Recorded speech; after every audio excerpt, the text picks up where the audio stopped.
Park, good to see you. And then I have Mr. Drake here on behalf of Mr. Juoonhym Lee. And then I have Mr. Kim here on behalf of Gawom Lee.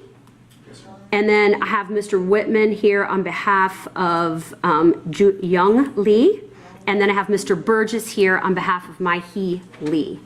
So all the attorneys are present with clients in the courtroom. As I stated in a brief preliminary discussion for logistical purposes, because there are a number of accused that we are handling in one hearing, all of the defendants are seated behind the attorneys. What I will do is I've already told your attorneys, is at the conclusion of their questioning, I'll give them a minute to inquire of you as to whether you have any questions for them to ask or anything else, or questions of them before we conclude the evidentiary portion.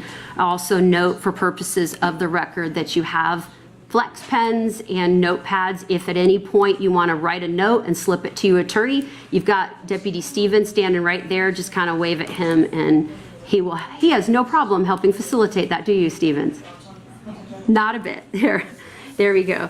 All right, so the purpose, for those of you who are not familiar with what this hearing is, a preliminary hearing is a limited proceeding that's solely for the court to determine whether there is sufficient evidence on a probable cause standard to allow the warrants that have been written against each of these accused to proceed. So as I say, the worst case scenario in this hearing today is that the case just continue.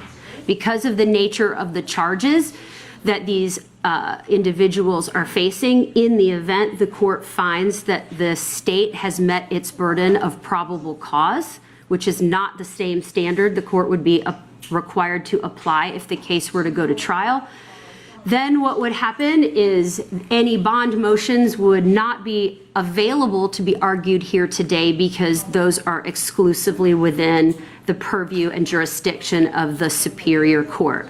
So the sole purpose of this hearing is limited and only to determine whether there is enough evidence for the accused to continue to be held in jail on the charges that they're facing. Now, Mr. Ian or Mr. Chung, which one of you will be handling the questioning? For now, I'll be handling the questioning, but Mr. Ian may also question the second. Okay.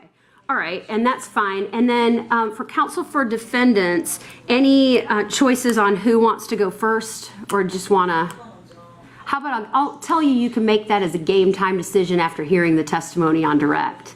But I don't have a problem with that. And I'm usually pretty good about, if you forget to ask questions, going back to each one of you. I don't mind that a bit.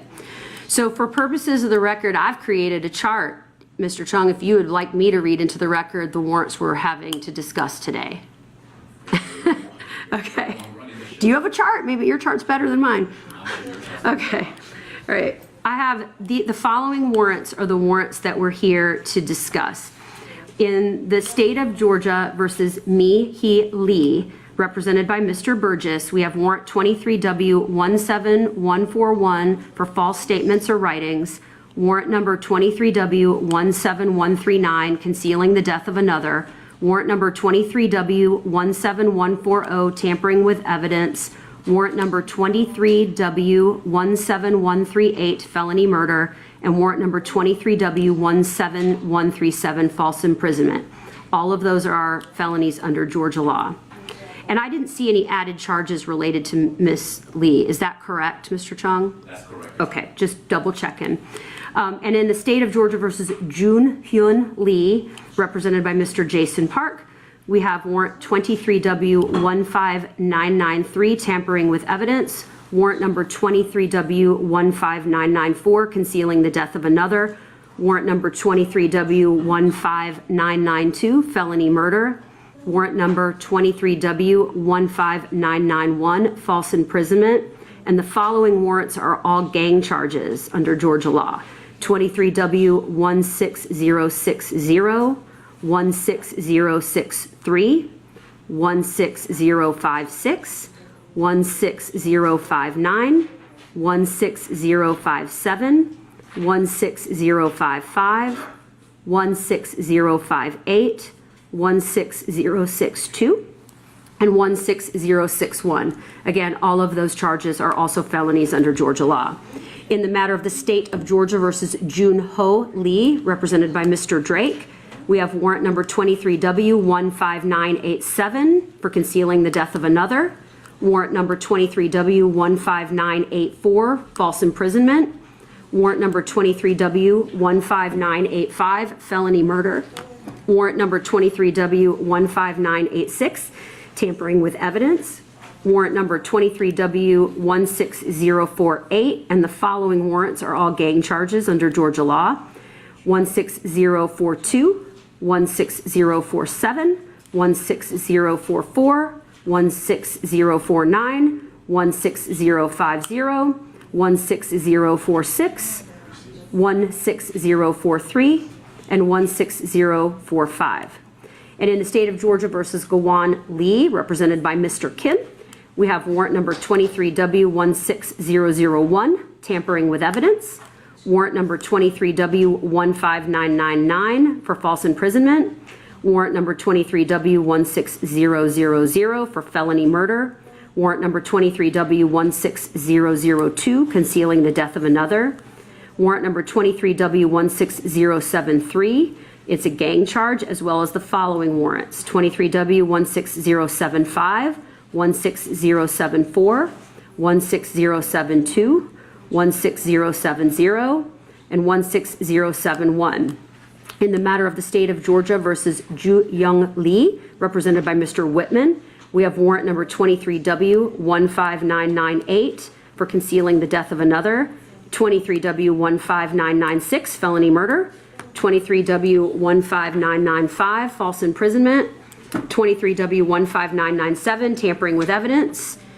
Warrant number 23W16064 is a gang charge, as well as the following warrants: 16065, 16066, 16067, 16068, and 16069.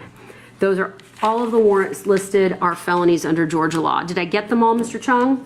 We sure did. Okay, is the state ready to proceed? We are, ma'am.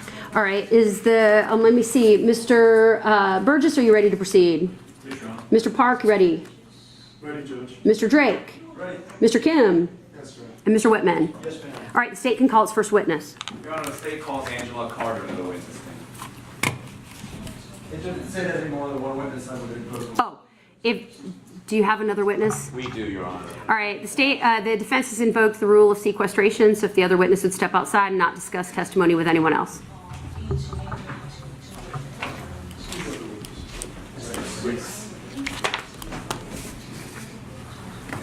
All right, Mr. Chung? Ma'am, if I could have you raise your right hand. Do you swear from the testimony you're about to provide in this matter now pending will be the truth, the whole truth, nothing but the truth? So Yes. help you God, ma'am. Did somebody say something? Oh, I thought I heard judge. Was that just in my head? Sorry, go ahead. Start over with the swearing in, because I screwed that up for you. Sorry. Not at all, Your Honor. Ma'am, if I could have you raise your right hand. Do you swear affirm the testimony you're about to provide in the matter now pending will be the truth, the whole truth, nothing but the truth? So help you God, ma'am. I do. Thank you, ma'am. Ma'am, if you could please state your name for the judge. Detective Angela Carter, spelled ANGELACARTER.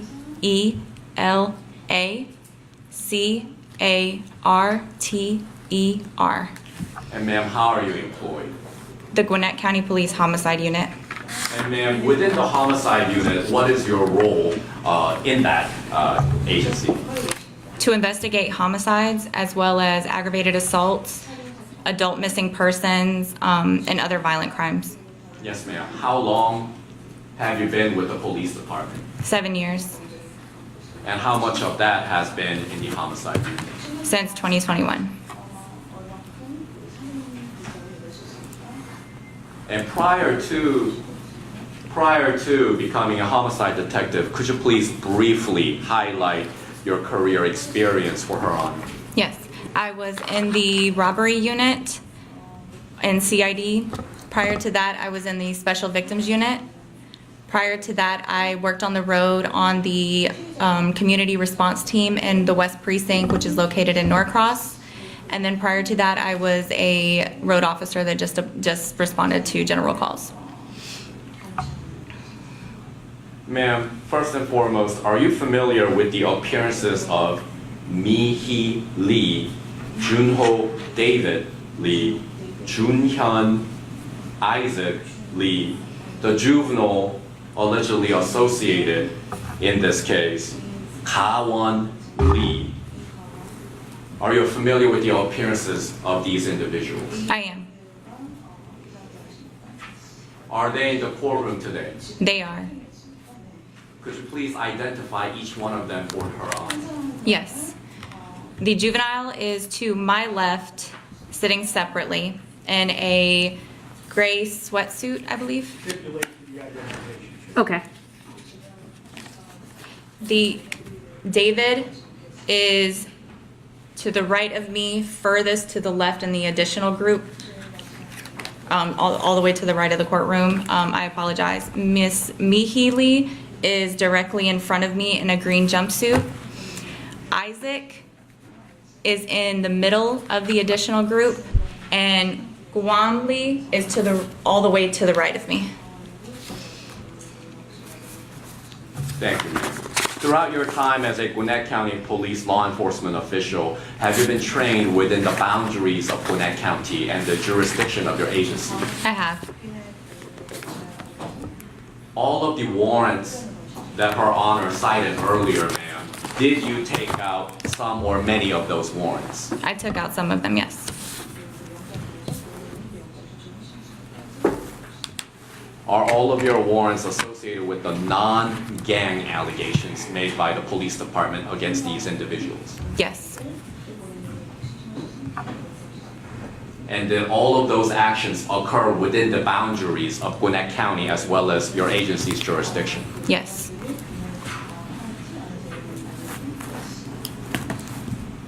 If you could please explain to Her Honor briefly what led to the arrest of the individuals that you have already identified for us. Yes.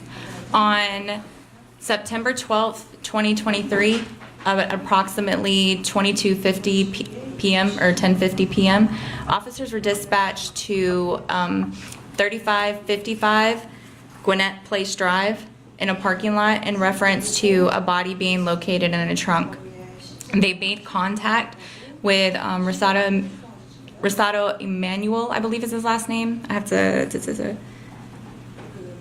They met with the complainant, who was later identified to be the father of another defendant, in this case, Eric Hyun.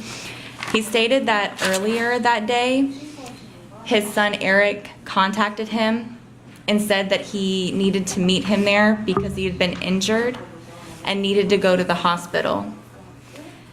The complainant, Eric's father, met him there. He said it took him approximately 20 minutes to get out of the vehicle. Eric took approximately 20 minutes to get out of the vehicle because of his injuries. He then transported him to a hospital, to Emory Hospital, where he was later transported to Grady Hospital for his injuries. The father stated he was asked by his wife, who I believe who spoke with Eric via telephone, and asked if he had picked up Eric's computer when he took him to the hospital prior to them leaving the area. The complainant said he did not, so he returned to the vehicle later that night to check on it and to get the computer. He said during that time, since he was going to leave the vehicle there unattended, he wanted to make sure there was nothing else valuable in the vehicle.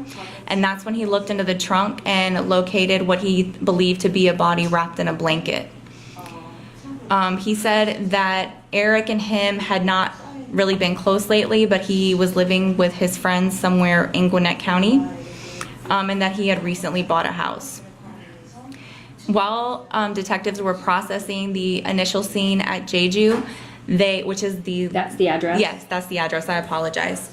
While crime scene investigators and detectives were processing the scene, video footage was also obtained from the sauna and confirmed the time frame that Mr. Rosado had given. While that was occurring, Detective Randy Blackburn went to the hospital to speak with Eric. Eric had multiple injuries to him. Those injuries were documented by photographs by Detective Blackburn. When asked what had occurred earlier that day and what caused his injuries, Eric explained an explosion occurring. He said they had placed multiple products into a paint can along with pellets, and an explosion occurred. So the injuries were burns? At that time, we didn't know it. He explained. He said they were burns. Who's he? Eric, I apologize. I don't believe Detective Blackburn spoke with hospital staff, but Eric was located on the burn unit when he went there. There were also multiple circular, I don't want to say puncture wounds, but circular injuries inside of him, like into his body. When asked for additional details about the explosion, Eric said his friend Jace assisted him with cleaning it up, and it had occurred in the basement of his home.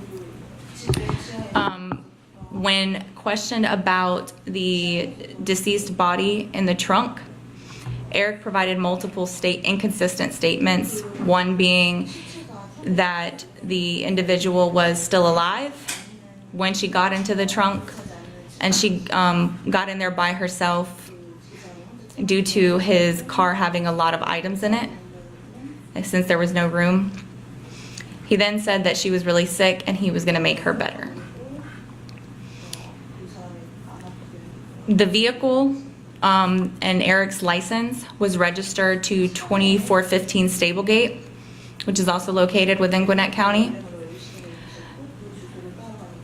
Sergeant Michael Poppy and Detective Rodrigo Araya went to the residence to make contact with them or any others individuals that lived there to see if they were familiar with Eric, knew him, and had any additional information for the case.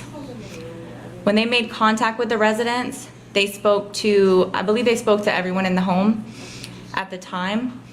And when they spoke to David, he identified his gamer tag as Jace and believed that he was the individual that Eric may have been speaking about.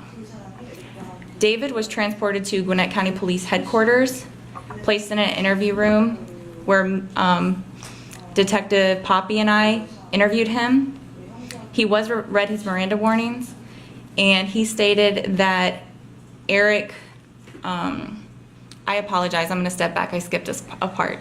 The vehicle was transported from the scene, and to preserve evidence, I decided not to remove the victim later identified as Mihee from the trunk because we didn't know all of the details at the time. It was transported to the Gwinnett County Medical Examiner's office, placed in their bay, where I then obtained a search warrant for it to be processed. And it might be helpful, Mr. Chung, if you could, it's quite a narrative. Maybe, Your Honor, I'll go ahead and thank you, start. direct a little bit. Yeah, because it's a lot. Thank you. Did the police discover any thing inside this trunk of the vehicle? The deceased body of a female later identified as Mihee Cho. Why did the police look in the trunk? The complainant stated he believed there was a body in it, and when we arrived on scene and did the initial check, there did appear to be a body wrapped in a blanket, and a strong odor of decomposition was observed or smelled. The complainant was Mr. Manuel Rosado. Rosado. Yes. You had earlier identified in your testimony the victim as Mihee Cho, is that right? Yes. Skipping ahead a little, how were the police able to identify the decomposing body as Mihee Cho? There was documentation located in the vehicle inside of a suitcase with female items. We were able also to get a license with that name. The medical examiner during the autopsy collected a fingerprint, and that was sent to the Korean consulate, who was able to confirm her identity. Thank you. So we were in the middle of questioning David. Yes. At the police station. Is that where it's occurring? Yes. What statements did David make to the police? He said that Sihi was his mother's friend's daughter, and they had traveled here from Korea to visit. He said that he and Eric had packed up her things, and Eric drove them to the airport where they returned to Korea. Did the police ask him about Eric? Yes. What did David tell you? He said that he had lived with them for a while, that he was not familiar with any explosion, and denied assisting him with cleaning anything up. And he said that Eric was not right in the mind. Did the police inquire David as to this, at the time, a decomposing body in the trunk? Yes. What was his response? He was not familiar with a decomposing body. He said he believed Sihi had returned to Korea. And when questioned further, or later in the questioning, he said it must be her, because who else would it be?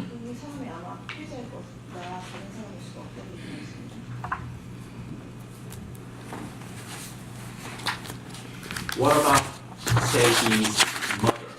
Did you guys ask about, and by ask about I mean David, did you guys ask David about Sehi's mother? We did. What was his response? He said she had also returned to Korea, and that he didn't know how to get in contact with her, and he didn't know if his mother, Mihee Lee, had made contact with her, and that she lived in a very remote area and was often in a church, and it was hard to make contact with her. You mentioned that David told the police that the victim, Sehi, had left back to Korea. Did he advise how? He said that Eric drove her and her mother to the airport.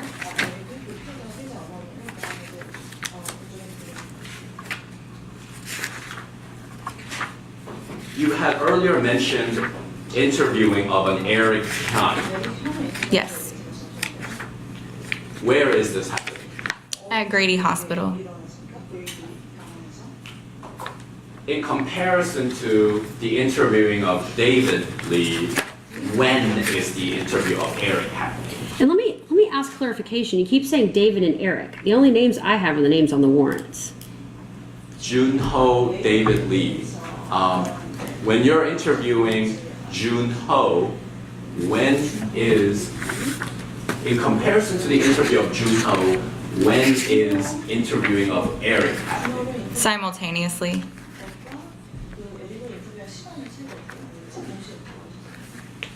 And what did the police learn, if any, by interviewing of Eric Hyun?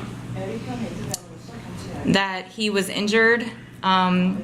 He had lived at Stablegate, that Stablegate address, and that he, I'm not sure what you're actually, like, we learned a lot from him.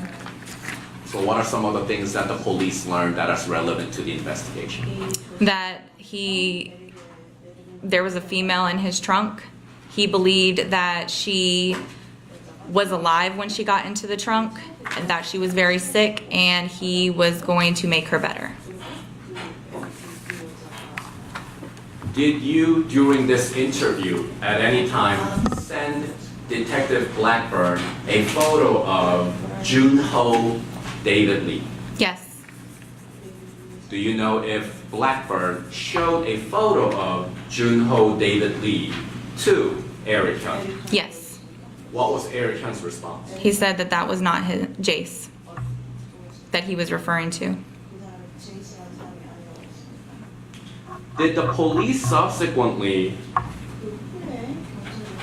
take out a search warrant into two residences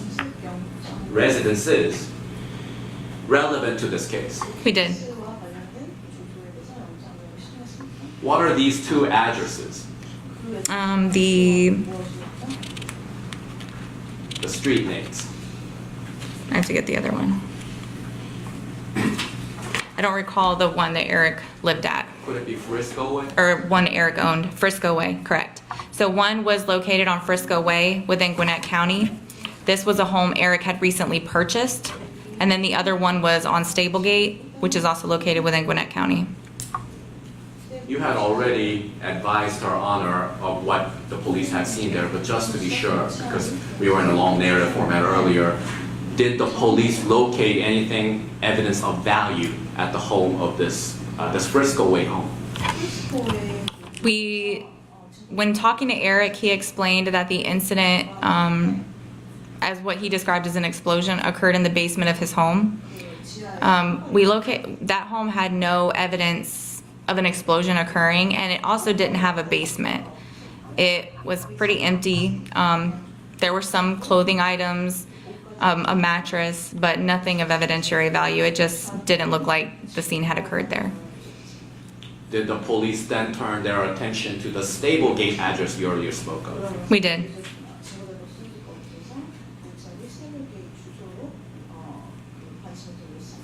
Did the police ultimately obtain a search warrant into this residence? We did.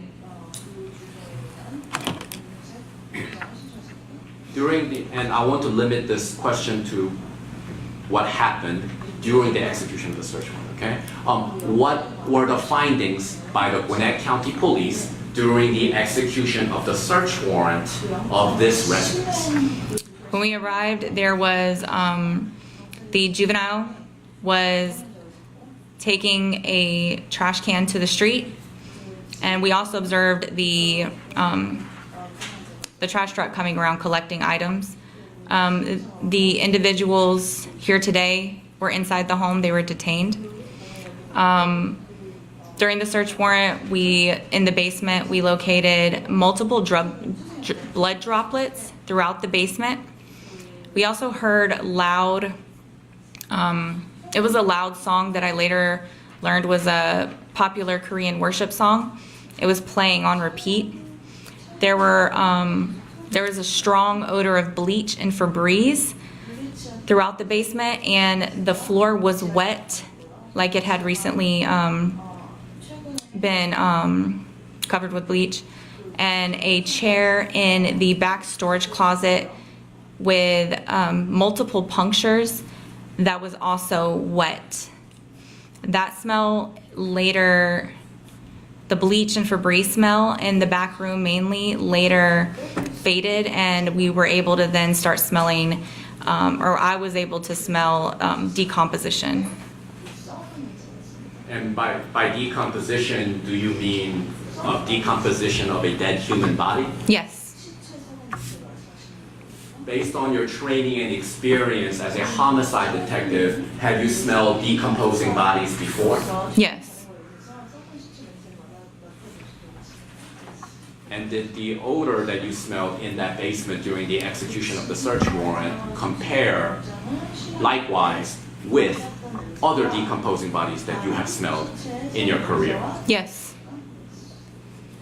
Were any clothing found upstairs? There was a lot of clothing upstairs. Did any of them include a jacket with any seals? Yes. There were jackets located that had the symbol SOC on them, and there was a similar clothing items in the basement that also had that the same emblem SOC on it. Were there any firearms located in the home? Multiple.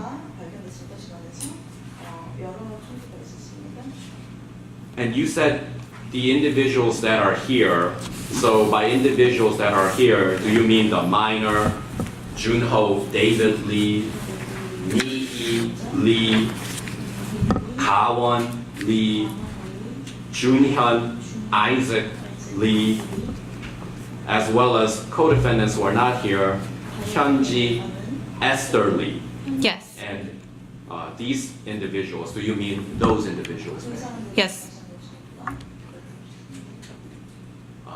Did the police observe the juvenile in the case push any trash cans outside upon the police's arrival? Yes. Did the police go through the trash? We did. What did they see? Cardboard, there was a cardboard box that had a large amount of what appeared to be blood on it. CSI on scene tested it, did a preliminary test to see if it was human blood, and it tested, it did indicate that it was human blood. There was sandpaper blocks, multiple tissues that appeared to have bodily fluid on them. I don't believe a preliminary test was done on those. They did have a significant odor to them. A sanding block, duct tape, hair, multiple white pellets, like used in like BB guns or airsoft guns. Those were also located throughout the basement, as well as a pair of pajama pants that had a strong odor to them and had the same pattern on it as the that the victim was wearing at the time she was located. And before we go any further, just for the court, did the police ultimately learn of the relationship among these individuals that would ultimately be arrested that day? Yes. Okay. Could you please advise how these individuals are related to one another? Yes. Mihee Lee is the mother that lives at the residence. Joonho David Lee is one of her sons. I'm going to say his name. Juoonhym Lee is also one of her sons and a brother to David. And the juvenile was also a brother to them, to Joonho. And I can't say his name, I'm sorry. Gawom was a cousin of theirs visiting from Korea. And Hyunji was David's girlfriend. Joonho's girlfriend. Juonhyum was his English name told to the police Isaac. Yes. Okay, so did the police question any of these individuals? Yes. On scene? Yes. And as well as the police station? Everyone but Mihee at the police station. She was interviewed later, I believe, but not at the police station. Again, later. But on that day, only at the scene. With Mihee, what did she tell the police? She identified everybody that lived in the home and gave us the relationship. She confirmed the relationships. She said that Eric also had lived there for an extended period of time. When asked about Sihee, she said that she had come to visit with her mother and had returned to Korea.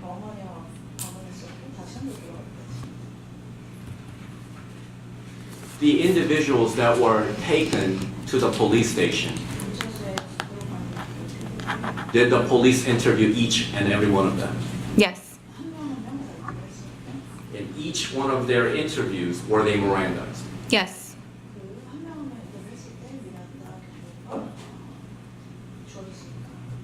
And in each one of those, were they willing to speak to the police? Yes. And we will eventually reach what each one of them said, but for the purpose of introducing the evidence to begin, what did they collectively, or what did the police learn from them, their statements in the collective? At headquarters when they were interviewed? Yes. Okay. They all stated that, they all confirmed that the victim was Mihee Lee, who had come from Korea. She was joining their religious group called Soldiers of Christ. And she was in the recruitment process when all of this occurred. They said that they described the recruitment process as daily tasks that had to be completed, along with beatings. They said when the tasks were not completed, there were also additional tasks and punishments required. They said that sometime in the middle of August, Mihee had died, and Eric, they said that Eric was responsible for taking care of her, and she had died. She was discovered by Eric.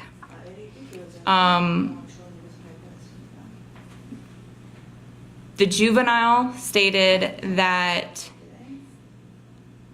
once the process began, that there was no stopping, and believed that she wanted to leave after the initial explanation, the orientation. Did the police inquire the juvenile whether the victim would have been free to leave even if she had wanted to leave? He said that once you start, the process does not stop. Who's he? The juvenile. As for the search warrants involved in this case, did the police by this point meaning interviewing of these individuals, have a search warrant to examine Eric Hyun's cell phone? Yes. Already at this point, did the police had an opportunity to examine some of the contents within the phone? Yes. Did the police recover any photos or videos during this initial examination that were of interest? Yes. Please tell Her Honor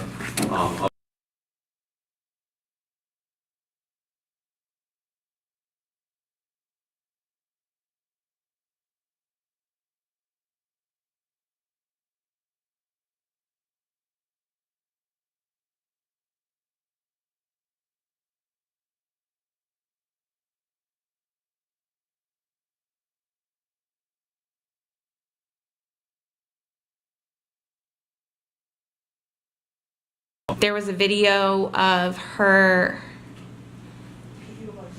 standing, kind of leaning on the ground with just her head touching the ground. She was standing on her head halfway, her hands behind her back, and she was being, there was a belt, she was being whipped with what appeared to be a belt. There was a video of her doing multiple jumping jacks, and in that video she appeared to be weak. She looked like she was struggling. There was another video of her walking towards a cooler full of ice water and getting into it. And again, she appeared weak at that time. There was also a photo located of Mihee deceased in the back storage room. And you were able to tell she was deceased based on, because you could see her hands had already started decomposing, as well as her feet. And in that photo, she was wearing the pajama pants that were later recovered from the trash can, or were recovered from the trash can during the search warrant.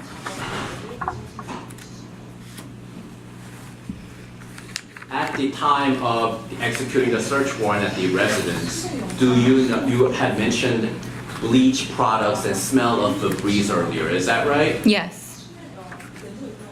Do you know why that is? During the interviews, the juvenile, everyone interviewed at headquarters stated that they were cleaning up the basement. Why? For the smell. Did they tell you it was for the smell initially? They said it was for mold initially.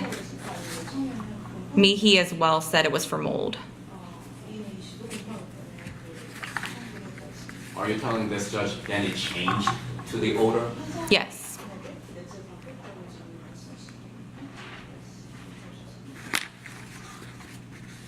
Did the police confront some of these defendants with the videos that Eric Hyun allegedly had on his phone? Yes.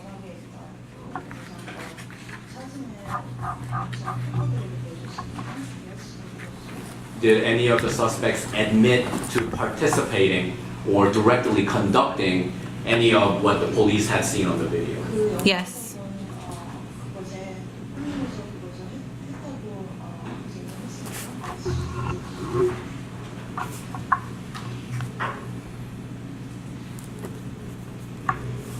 Were all of them ultimately arrested? Yes. And in arresting all of them, did the police obtain all of the subjects' cellular phones? Yes. Are there any other objects taken in execution of the search warrant of the home, such as computers, tablets, etc.? Yes.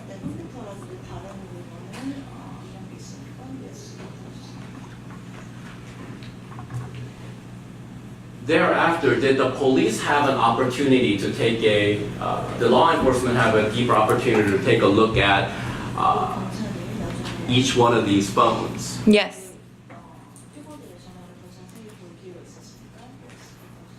Starting from Eric Hyun's phone,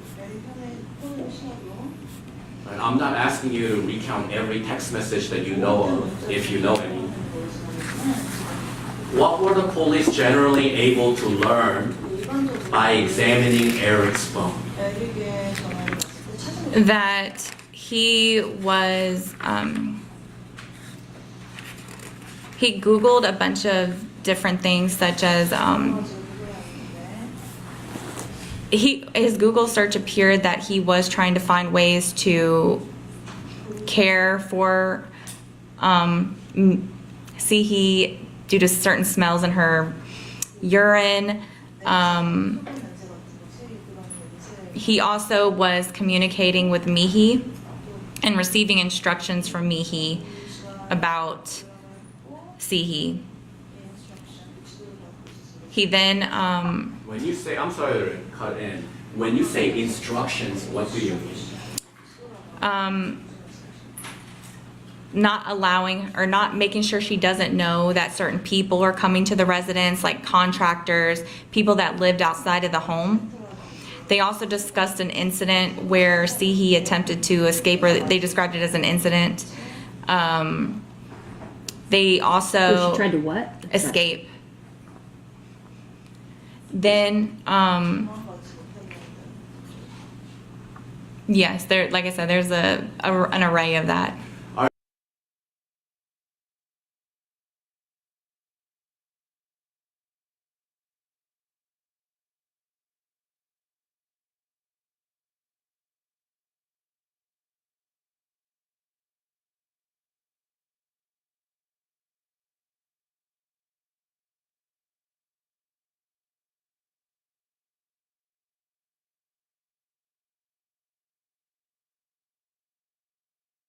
Incident where Eric attempted to give Sihee medicine and she refused to take it. According to him, he said that she was not able to swallow the pills.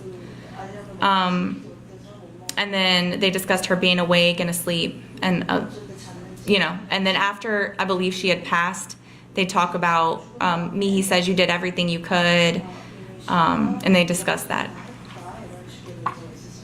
You said earlier concealing, I think, the victim. Is that what you said? Yes.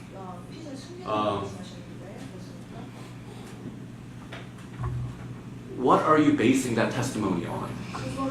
The text messages, it says make sure she doesn't know that certain contractors are coming, or make sure that they don't see her. And we later found pictures where the windows to the garage or the basement are covered with newspaper. And make sure she doesn't, again, communicate with anybody else there that doesn't live in the home.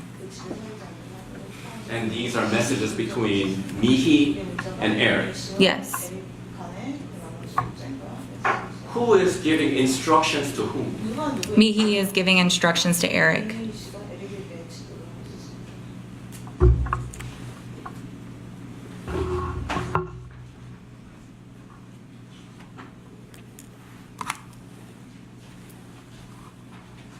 know who picked up the victim from the airport? Eric. Is that according to the text messages? Yes. Mihee gave him the flight information and their names and instructed him to pick them up from the airport. And then he told Mihee once he picked them up and was on the way back.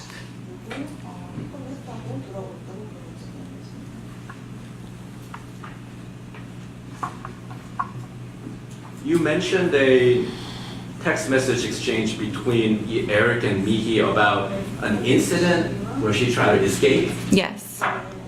Do you recall what the message alluded to in a little more detail than just a statement of she tried to escape?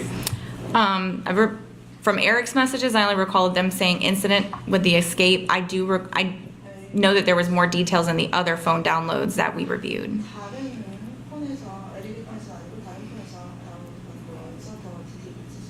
Let's then move on to these other phones. Did the police have an opportunity to examine Joonho David Lee's phone? Yes. Did law enforcement also have an opportunity to examine Hyunji Esther Lee's phone?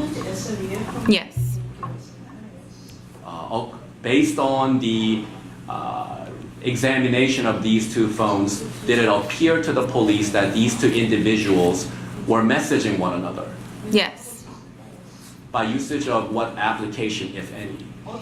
They use Telegram and the Korean app similar to text now is or WhatsApp. It's I can't remember what it's called. Kakao. Kakao. Yes. What were the police able to learn from examining their alleged conversation? They discussed Sihee's process and When you say process, what do you mean? her becoming part of Soldiers of Christ. In the beginning, it appeared that Joonho believed Sihee was possessed by a demon, is how I interpreted it. He said she was evil, I guess you could say. They then discussed an incident where she had escaped upstairs and ran upstairs in her underwear and spoke to their father that lived in the home and said that she wanted to leave, she wanted to stop. This incident then caused a physical altercation with the father and Isaac, and the father then said to stop the process immediately. And they then discussed Sihee contacting somebody, I believe the name was Mr. Park. We haven't confirmed his actual identity yet. They refer to him as Mr. Park, saying that she was being held against her will. She actually, to my understanding, used the Korean term for false imprisonment. She was being false imprisoned and was going to call the police and provided the address that she was at.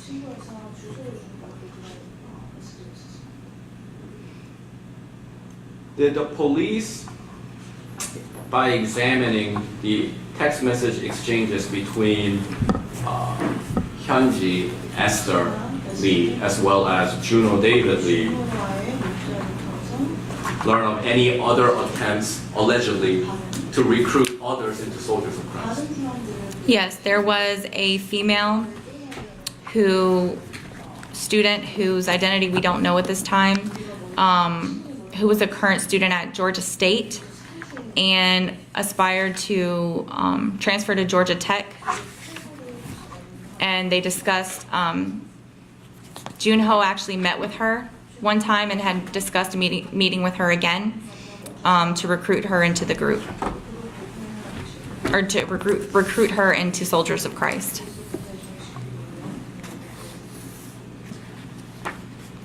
I want to now go by warrant of each individual. Let's start with Joonho David Lee. Warrant 23W1595 alleges falsely imprisoning a Sehee Cho against David Lee. What evidence are the police using to support its warrant? They prevented for her from leaving the residence, her saying that she wanted to leave and not allowing her to do so. During the interview with this Joonho David Lee, particularly the second interview, did he mention any of the victims allegedly trying to assassinate the members? Yes, he said that she was trying to assassinate them. How about resisting them? I don't recall resisting the details around that. By the way, do they refer to the victim as Sehee in their text messages? No, they call her number 5. On the videos that the police recovered, on some of those videos, can you see the defendant's faces? Yes. And what do they call her in those videos? I believe they called her number 5. Thank you.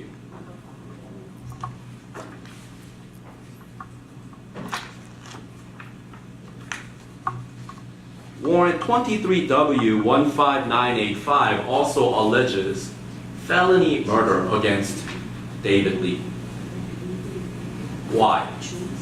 All of the actions mentioned in this case and all of the evidence and actions taken by Mr. David led to her death, or Mr. Joonho's actions led to her death. And the felony being the false imprisonment and her not being able to leave, get medical care, or get assistance and quit the process.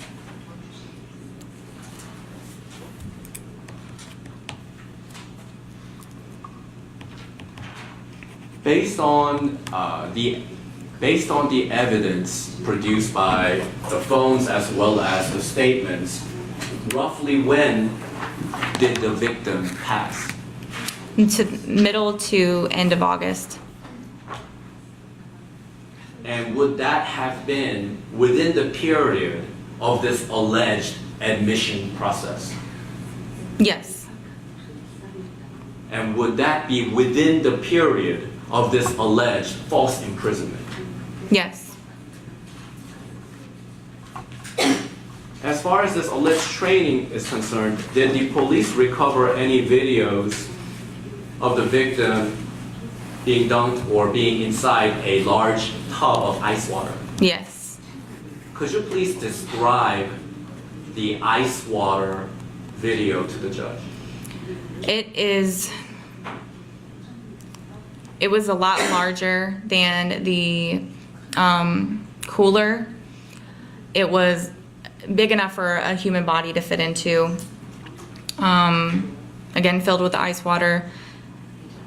Sehee is not deceased as of yet, but it looks like she's struggling. She's having issues breathing. Her eyes, in my opinion, she appears to almost be dead. She looks very, very weak. And it doesn't appear like she can get out of the water. Looks like she's trying to move a little bit, but can't.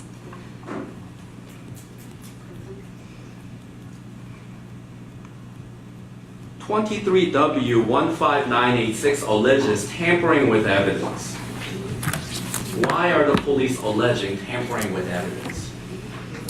During the interviews, it was stated that they all participated in cleaning up the basement, and because we found the evidence located in the trash can, it did appear that they were trying to dispose of evidence in this case.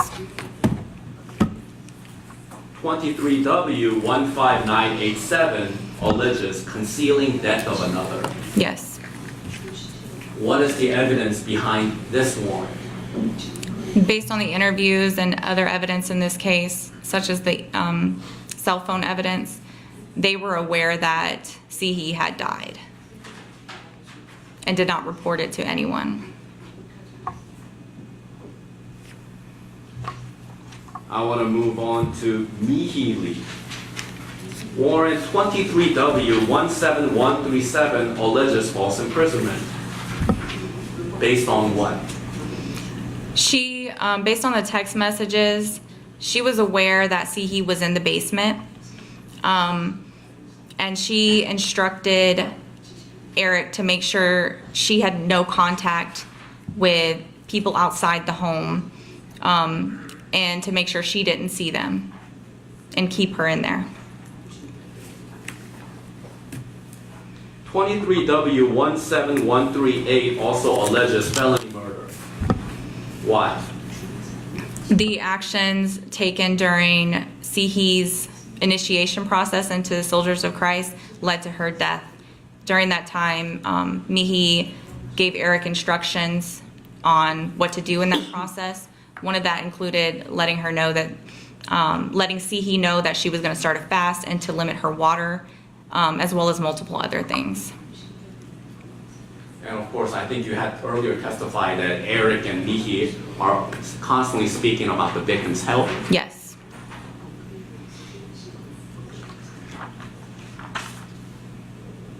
23W17139 alleges against Mihee Lee concealing death of another. Based on what? She was, based on the text messages and conversations with Eric, she was aware that Mihee had passed or had died and did not report it to the police. And she also said when her initial interview on scene, when they were referring to the odor as mold, she says she instructed them to clean it up.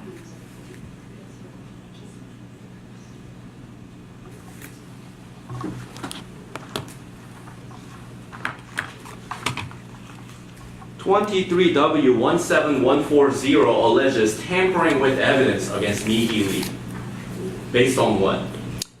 I kind of started it with the previous charge when she stated during her interview on scene she instructed them to clean up the basement because of the mold, or later would change to the odor.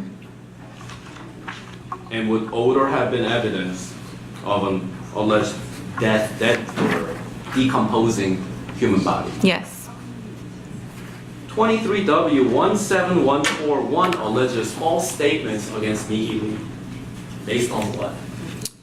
During the initial investigation on scene, she told us multiple times that Mihee had returned to Korea and she had no knowledge of her still being in the United States, or that the process, or anything to do with the process of joining Soldiers of Christ.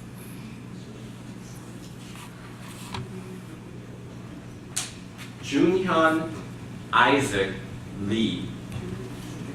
23W15991. False imprisonment. This is based on what? Facts previously stated for the other defendants in this case, and in addition, in some of the text messages with between Joonho and Hyunji, when they're discussing Mihee attempting to escape and running upstairs in her underwear, Joonho and Hyunji just mention Dave or Isaac. I have trouble pronouncing his Korean name. I apologize. Trying to prevent this from occurring. You said earlier she got into a physical altercation. Yes, with the dad. So he was in the process of. They described it as trying to prevent her from escaping, and this led to a physical altercation between him and his father. Did they use the word escape? It's a translation. I can't. They're in Korean. The texts are in. Yes. Or the messages, I should say. Yeah. So in my interpretation, it's escape. Okay. Yeah. Did the police ask Isaac Lee, Juoonhyum Isaac Lee, about his involvement as far as the so-called admission process? Yes. What did he describe his role as? He is what we would believe, what we would most likely identify it as, like the drill instructor, leader. He gave some of the punishments, he did the beatings, and he gave some of the assignments.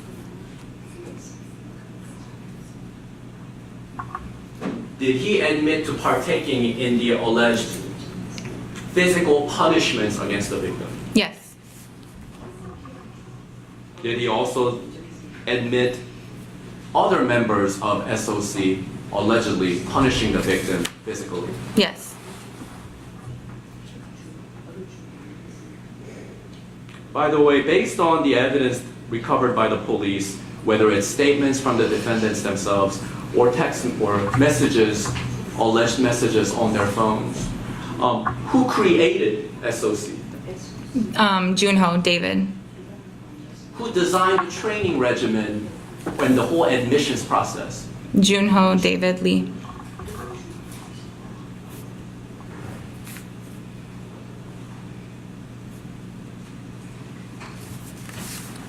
(23W15992) alleges felony murder against Juonhyum Isaac Lee. Based on what? The actions taken during the initiation process, including the act of false imprisonment, led to the death of Sihee Cho.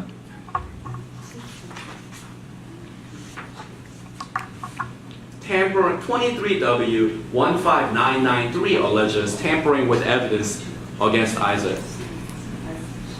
And 23W15994 alleges concealing death of another against Isaac.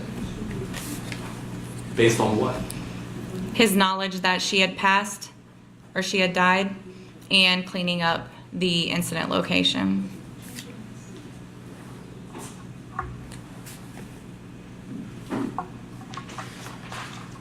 As for the minor, 23W15995 alleges false imprisonment against him. Based on what? When asked if she wanted to leave, he said he believed that Sihee wanted to leave after orientation, or she wanted to quit after the orientation process. He also stated that once you begin the process, there's no quitting.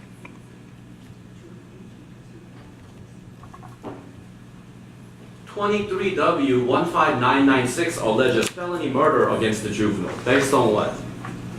He admitted to partaking in the recruitment process, as well as which included some of the physical beatings and tasks.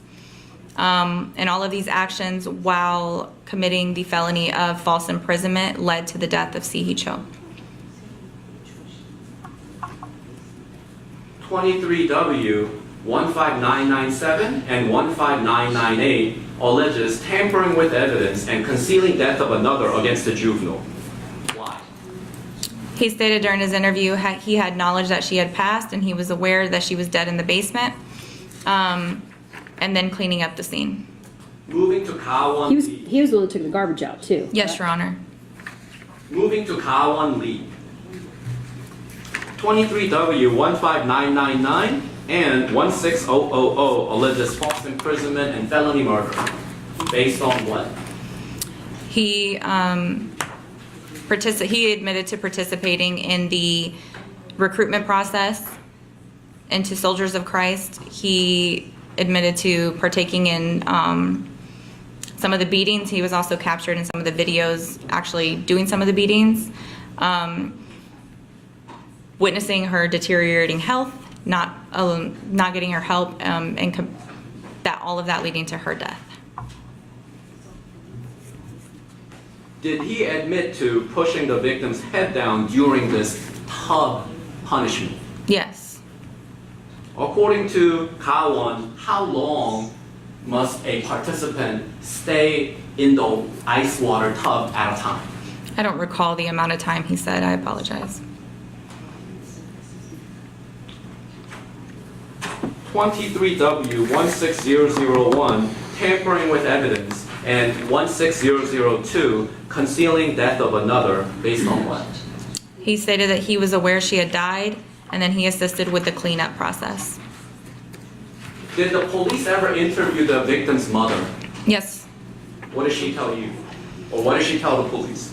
She said she confirmed coming to the States with Sihee and explained that Sihee, prior to the reason why she wanted to come to the States is because she was a victim of a sexual assault in Korea and had become very depressed after that incident.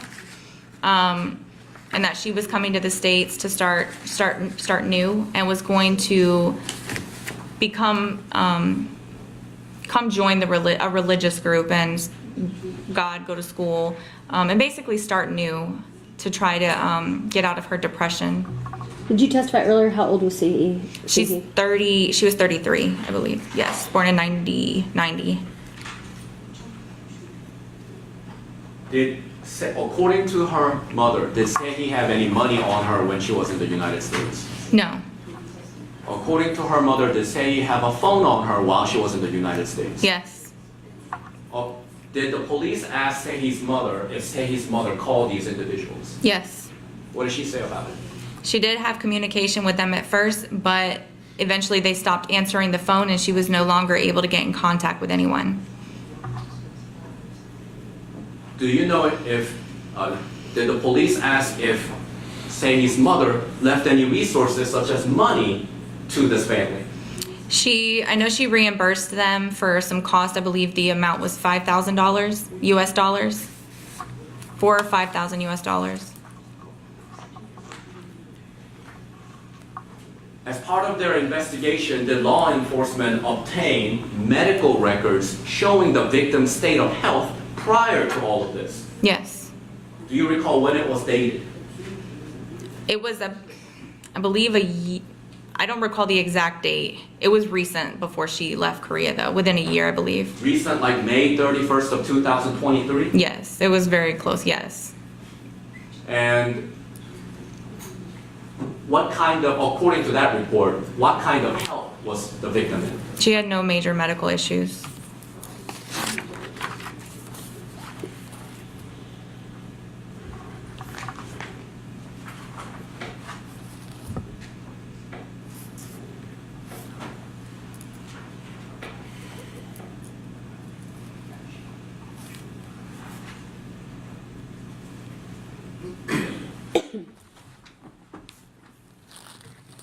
Your Honor, I have nothing further at this time. All right. Who wants to go first? Judge, do we have a brief cover break? Oh, absolutely. We'll take a quick recess. I'll remind the witness not to speak to anybody about her testimony.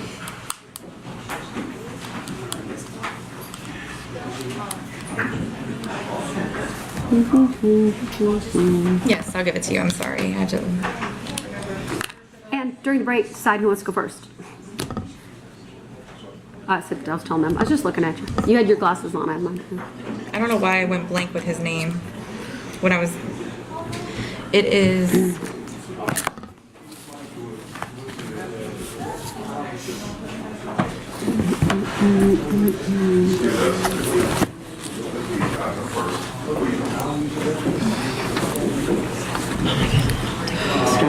Do you need a break quick, Becky?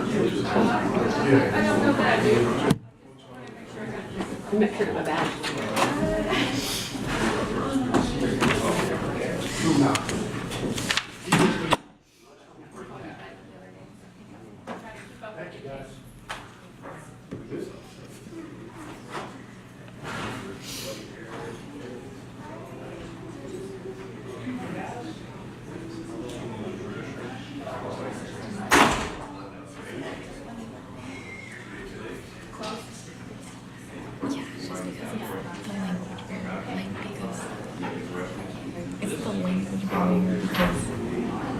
Normally, like, I never have notes, and I know everything. But it's because I can't, like, I'm visual. Like, I can't visually see it, and, like, once I see a date and time, I know it. So that's, like, and that's not the toughest one. It's just, it's tough because of the language barrier. So.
Yeah, we've been busy lately, I think. So this was my murder.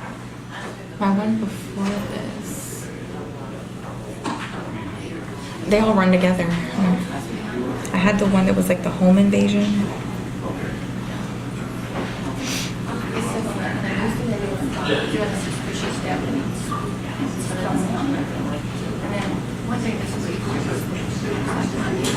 That's mine.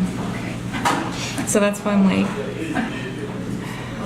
I identified my suspect car like, I said, so I have the one from Monday and I got my suspect car, I'm pretty sure, like yesterday afternoon, this morning. So I'm like, I've been all over the place.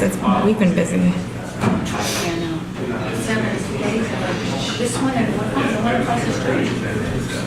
You know, the gun insurance. Oh yeah, I forgot all about that one, yeah. It's very bizarre because I don't know what I think about this. I mean, I don't know what the guy was holding my garage about a year ago. He said he was following the trucks.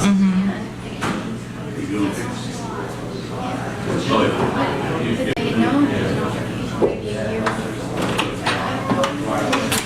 Yeah, I don't know anything about that one because I was working this one.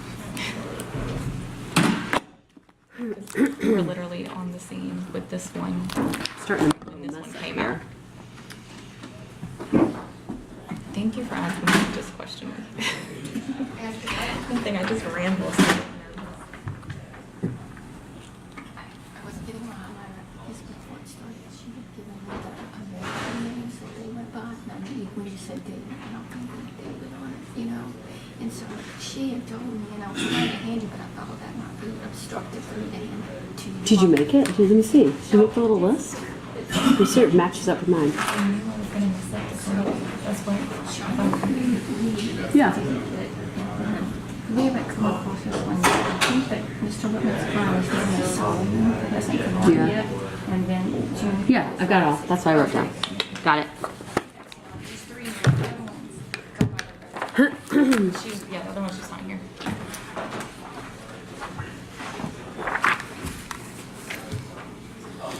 I'm starting to make a mess up here. Got my papers, my calendar, my chart.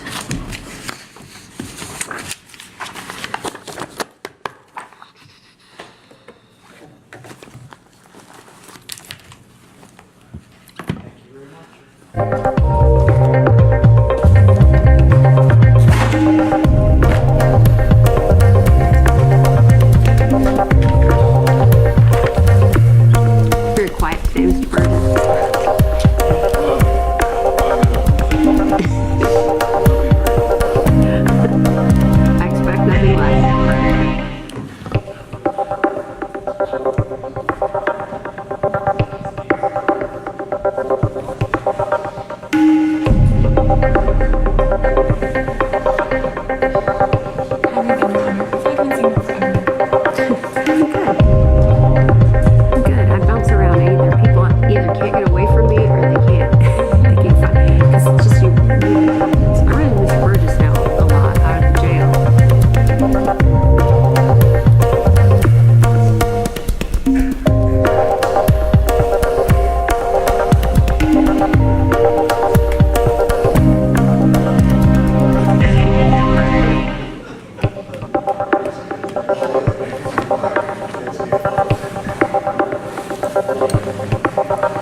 Are you going first? Gotcha.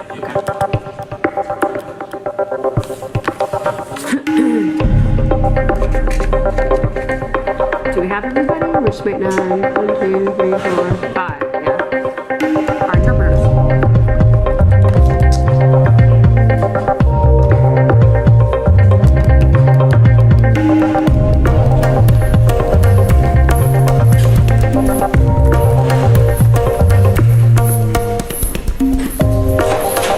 And thank you for checking whether any of the defendants need to use the restroom. Thank you.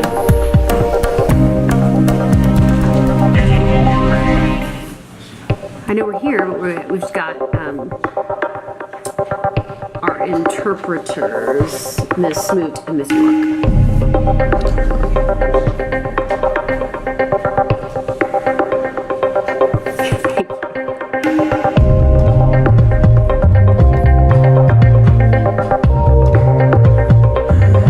Headset seem to be working okay?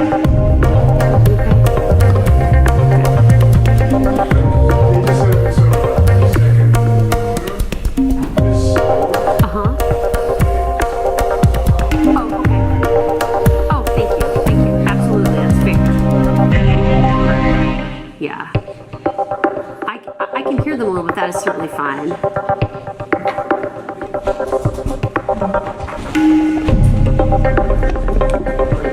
Judge, so my client is somewhat familiar with English language as well.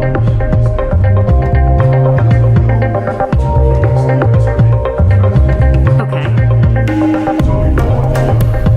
Jumping from what other interpreters?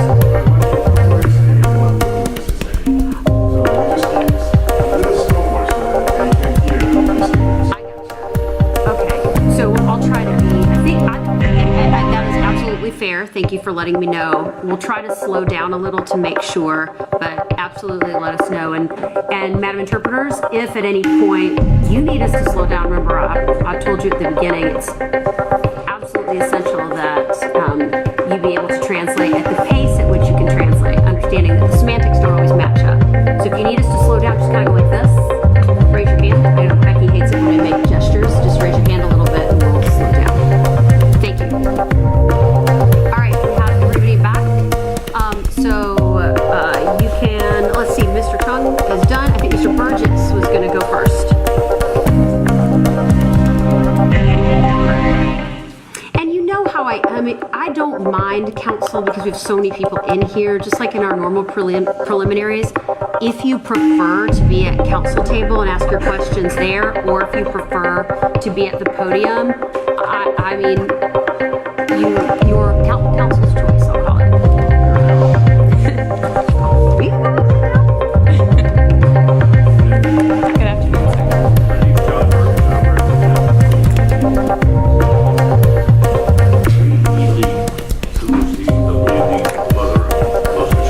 Yes, sir. Preliminaries first, the deceased was taken to medical exam, correct? Yes. What was the cause of death? I can't recall the exact term. It basically summarized, from my understanding, was the extensive stress put on the body. It was actually ruled a homicide. I just don't know what the cause What was by it? the correct medical term. Was the cause of death in reference to any blunt force trauma, No. malnutrition? I believe she said it contributed to it. It's part of the stressors that was on the body. Now, in reference to the victim in this case, did you actually view the body? Yes, I did. Did you notice any restraint marks on her ankles or her wrists? I didn't notice any, and if there were any, I don't know if they would have been visible at the time or due to her state of decomposition. But no, I did not observe any. And in reference to, my understanding that from your testimony and all, that most of this took place in the basement of the house, right? Yes, sir. Were there any padlocks or other restrictions from opening up the basement door? Not that I observed, no. And how about locks on the, from the basement up into the main house? I don't recall anything from that. And in reference to this a woman coming to America, she came here voluntarily, correct? Yes, sir. Did you ever, through your interviews in your partners, was there ever any mention that she had suicidal intentions? Yes. In reference to getting into this tub of ice water, did she get into it voluntarily? So there was, it was in Korean, the instructions. From the translation that I was provided, it was get in, all the way in. She was getting in on her own. They weren't pushing her. But again, from the translation that I was provided, that it was explained to me that she was being told in an aggressive manner, all the way in. Right.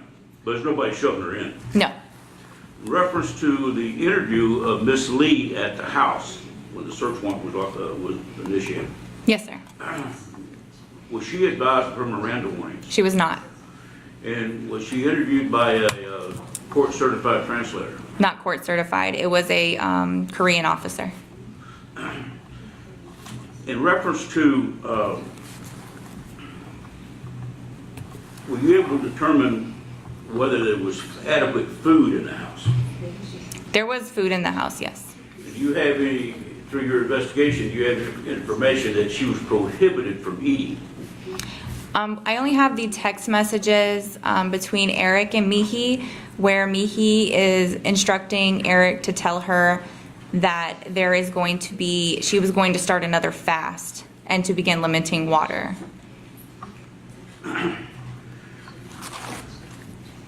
If you had an opportunity to view the autopsy report. It is not completed yet. Okay. In reference to this basement area, to your knowledge, was the victim allowed to use the restroom whenever she needed to? Twice a day. So she could actually get up and move around? From some of the videos, she could get up and move around when, from the conversations and text messages is when she's allowed.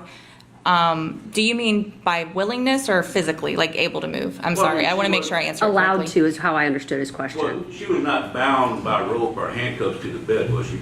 Not that I'm aware of.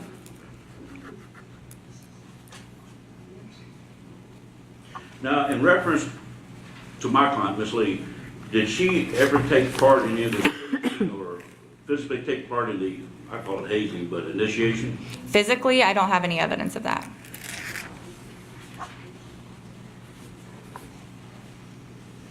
Other than the people that have been charged, I believe you had indicated that somebody's dad lived there? Excuse me, Your Honor. Oh, yes. The what? No battery. It, no battery? Do we have the extra? Where's the, you can hear her? The clients can hear. Oh, you can hear? The battery is like blinking. The batteries are fading. I'll have Hyatt come in if we could tag team it until, I'll send him a message. I have his number if you need to call him. I got it too. Can we continue using? Is it working? Okay. Yeah, let us know if it's not, but thank you for letting me know. I'll have IT come and make sure we have some extra batteries. You can continue. Can I go? Yes.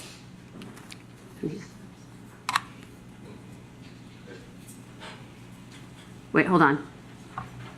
Oh, there. While you're doing that, I'm just gonna send Hyatt a quick message. Give me 1 second.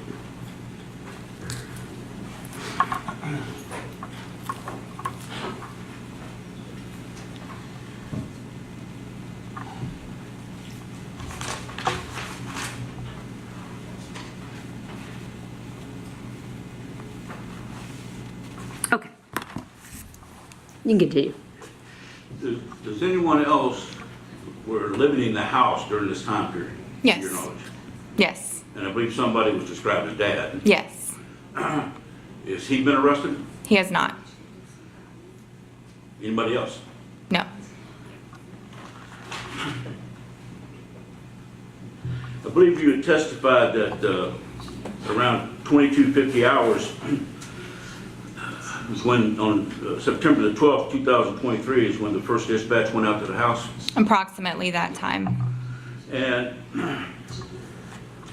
do you know how long, if you know, the body had been in the trunk? I don't know the exact amount of time. I know that Eric was picked up by his dad earlier that morning, I believe, between 9 and 10 a.m. And it remained in that parking lot for that period of time. But prior to that, I don't know. But you had, were you able to determine from the medical examiner the actual date of death? No, she can't provide a date of death. We have cell phone records or pictures in the cell phone. I believe the one where she is dead in the home, I believe the date was August 28th. But you were able to see her hands and feet had already started becoming discolored from the decomposition. So rigor mortis had already set in. I don't know about rigor mortis. I couldn't touch her. Okay. I think he's asking to describe the decomposition a little bit. Like the discoloration, you can see her hands and the feet. They're turning like purple and black. Well, when you saw the picture, was she laying down Yes, on her back? yes. And so her hands would have been more white than dark blue. They were black. They were black and blue. They were like a dark color. Were they above her? No, So they were, okay. they were just laying on the ground. That's the picture I have. Got it. It says in your warrant, and that would be warrant number 23W17138. On the felony murder, you got dates of July 21st, 2023 at 12 o'clock a.m. and September 12th of 2023 at 12 o'clock a.m. Yes, sir. That's not when she died, correct? We didn't know the exact date of her death at that time. When the warrants were obtained, we were still learning information. And again, to this day, we don't know the exact time. The significance of the July 21st, that's the day she came into the country. So I just did it the time she was here until she was discovered. I'm not trying to really split hairs, but I'm just... Oh, no, I was just explaining it. I apologize. Okay. And it's the same thing with the false imprisonment. She had already passed away in reference to the false imprisonment charge because you have on your warrant from July 21 and September the 12th. Well, she had already passed away, correct? Yes, sir. So that would be a flaw. Hey, are you asking about the dates? Yes. The day that I obtained the warrants, the autopsy had not been completed yet. So I wasn't made aware of the time frame of decomposition or how long she may have been dead. She was still wrapped in a blanket when I had seen her at that point. So that's why I used those dates for Just a time period on it. Yes. Okay.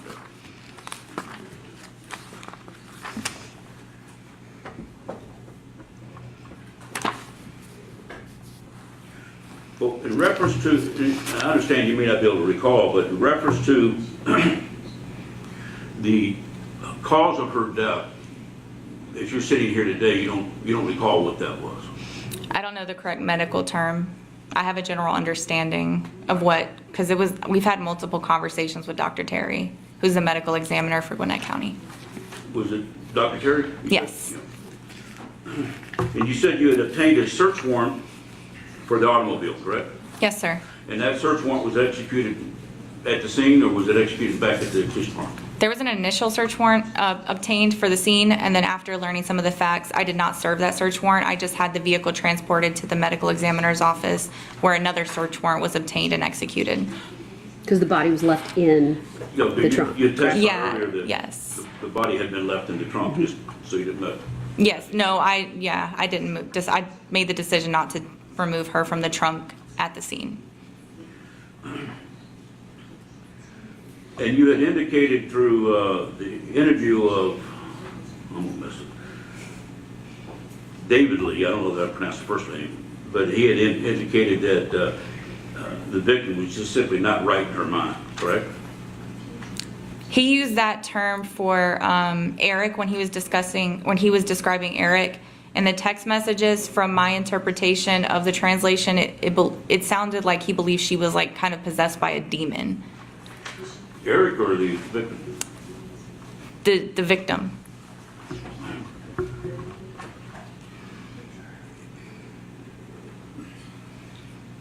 I don't know how to say this properly, I guess, without embarrassing anybody, but during the autopsy, were you able to tell if she had any nutrition in her body at all? Dr. Terry did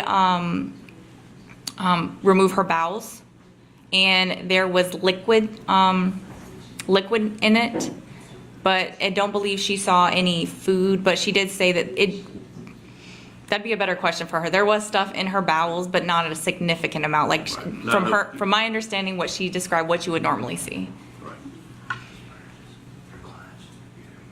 Oh, we haven't, You got a little electronic problem. oh, okay. I just realized I may have been. Okay, there's more batteries in the bag. Who's got the bag? And then Hyatt's on his way. Where's the bag with the stuff in it? It was sitting right over there. Yeah, it's probably one of the chairs. Hyatt's on his way here. I know, I emailed him, but he also said, oh, there's the bag. To be fair, he hid that over there. I wouldn't have guessed that's where they put them.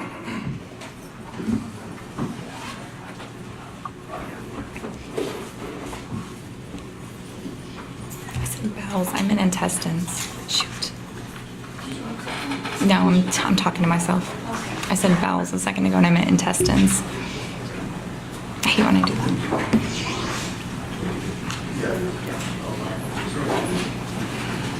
No worries, we need to, they work great when they work, so. We couldn't find the bag, Hyatt, it was hidden over there.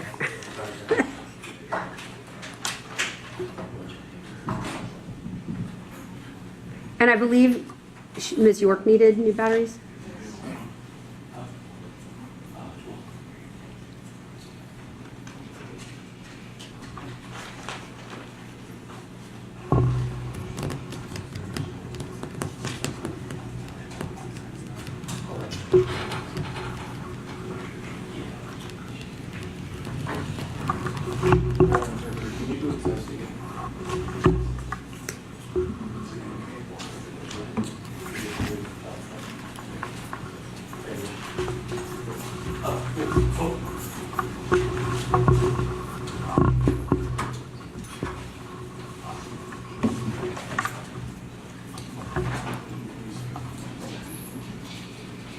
I don't believe Hyatt ever gets to sit at his desk an entire minute of any day.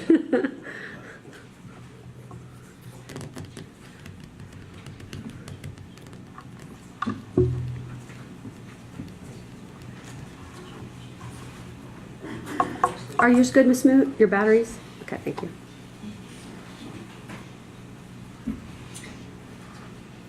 Do you need me?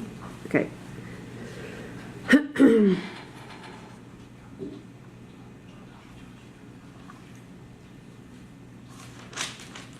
Judge, while they're doing that, he's having problems hearing the interpreter's voice as well, and we requested she speak up. Oh, okay, yes, absolutely. You can, it does not bother me or any of these attorneys if we can hear you when you're interpreting. You do not need to whisper, and I know that they mentioned that as well. So you can talk at your normal voice. It's not going to bother any of us. In fact, that'll help. So thank you. It would remind me to slow down too, so it'd help me as well. I think we're not too fast. I think we're slow and we're speed talking is okay. A little bit. It could always be slower, right? Slower is better for sure, for sure. And then the extra batteries. Do you want to, Hyatt? Do you want to have? Do you want me to? Judge, I have extra batteries. I'll leave it in the bag. But the master one, it needs to go on a docking station. Oh, so you swapped them out? I'm gonna see if I can make this thing work for her. Okay. Okay. But she's got a substitute one, correct? This is the substitute one. Oh, okay. Okay. Can I have a few minutes? Well, we can use, if not Ms. York, Ms. Smoot, we've got it. But Madam Interpreters, plural, you can use your full voice to speak. Thank you, Mr. Whitman. While he's doing that, I don't want the interpreters to be distracted, so we'll get a second.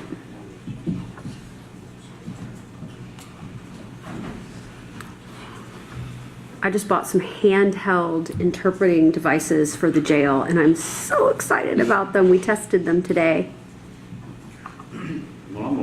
Korean. The what? I'm gonna learn Korean. It doesn't sound that hard. I think so. I think it sounds hard. I took 4 years of high school French and 4 years of French in college and have not used it a day. If I had a time machine, it would be Spanish. Yeah, go back in time. It's beautiful, but.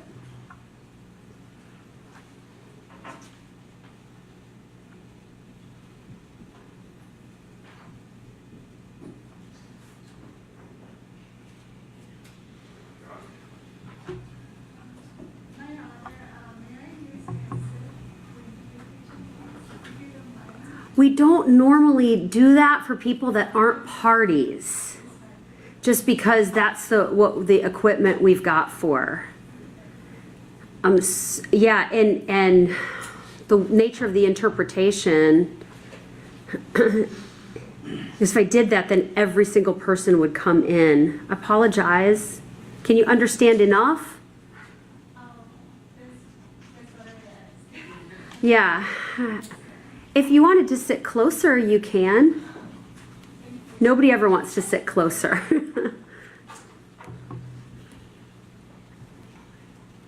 I don't know that we have any other headsets either right now. Just this one does not work. Yeah, we actually are out of our headsets. We are maxed out at the ones we have right now. Judge, this mass one is not working, so I gotta run upstairs to see if I can get her the base, the docking station. Okay, okay. And I could probably run a power cable, and so this way while she has it on there, she could talk. Okay, and then in the interim, we've got other Madam Interpreter, Smoot. No, we've been using the same device. Oh, you've been using the same, oh, they have the same device? I thought they each had their own. Not working. So wait, is somebody set up to interpret right now? She is, but she's on the last bar of the battery. Okay. Okay, So I well, just need to get the right. go. Thank you. It is what it is. All right. If it stops, just let me know. You've been doing a good job. Thank you. Mr. Burgess, go. Before we lose our battery bar. Okay. In reference to the victim coming to this country, Detective, did she come here voluntarily? Yes. And to your knowledge and through all the evidence you viewed and your partners have viewed, did she initially voluntarily start this process of being initiated? Yes.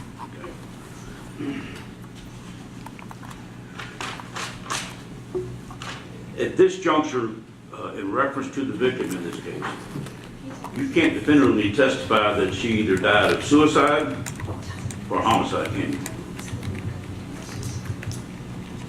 Based on the medical examiner's report, and what she advised me of, it was homicide. Have another proof. Thank you. Who wants to go next? I go next, Judge. Okay. They were all looking at you, Mr. Drake, so. And if you want to remain seated there, that's fine. Yeah, thank you, Judge. I would like to remain seated. Sure. Good afternoon, Detective. How are you? I'm good, Mr. Drake. How are you? I am fine, thank you. So I represent Mr. Juonho David Lee.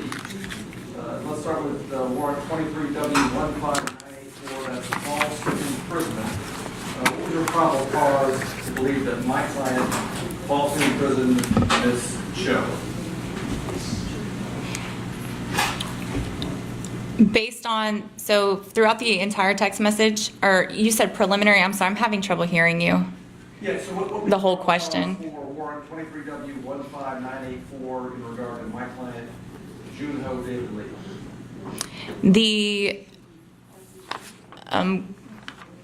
Sorry, I'm waiting for it. Okay, so the initial statements given in interviews with all parties involved in this case, as well as the text messages that were obtained through a search warrant from his cell phone, discussing specifically the incident where she attempted to escape. Was there a text message where it indicated that she specifically said she wanted to leave? Not in his phone that I believe. Well, yet not using that terminology, but she ran upstairs and made contact with his father and said that she wanted to leave. She told Dad that she wanted to leave? The father of the house, yes. And has dad been charged with false imprisonment? Not at this time. Did he call the police? He did not. Did he call Ms. Cho's mother? He did not, that I know of. Did Ms. Cho call her mother and say, I want to leave? No. She, from my understanding, she did not have her cell phone.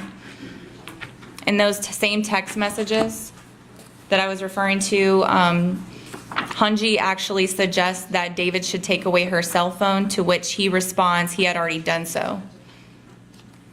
Do you have any indications when the last time she used her cell phone was? I do not, Your Honor. We were unable to locate her cell phone. And did David say that he had taken the cell phone or that somebody else had taken the cell phone? In the text messages, from my understanding, is he saying he took the cell phone. Was that cell phone ultimately found in his possession? No, we weren't able to locate it. Almost said Your Honor. Is there evidence that Ms. Mihee Cho told my client that she wanted to quit this initiation process or leave the home? Other than, based on the text messages, from my interpretation, it seems like he witnessed her running upstairs saying that she wanted to leave. He also mentions in those text messages her making contact again with the Mr. Park that we have not identified yet, and saying that she was being falsely imprisoned, gave the address, and said to call the police. Okay, let's talk about that. What evidence is this about Mr. Park? I'm a little confused on that. Yes, so they talk about her making contact with a Mr. Park, Who's they? Hyunji and David. And what is it they're saying about this alleged contact with Mr. Park? It just says that she made contact, or she spoke with him, but it doesn't specify how. Okay. Do you have a more complete name other than Mr. Park? No, we're still working to identify him. So this is based Your on Honor? a text message Yes. found in my client's phone, is that? Oh, hold on. Yeah, you got to swap it out. Okay. It charged that fast, or did you have a spare somewhere? had a spare one. Okay, look at you. Always have a backup. Yeah. I was like, if you charged it that fast, I want to know the make and model of that charging cable.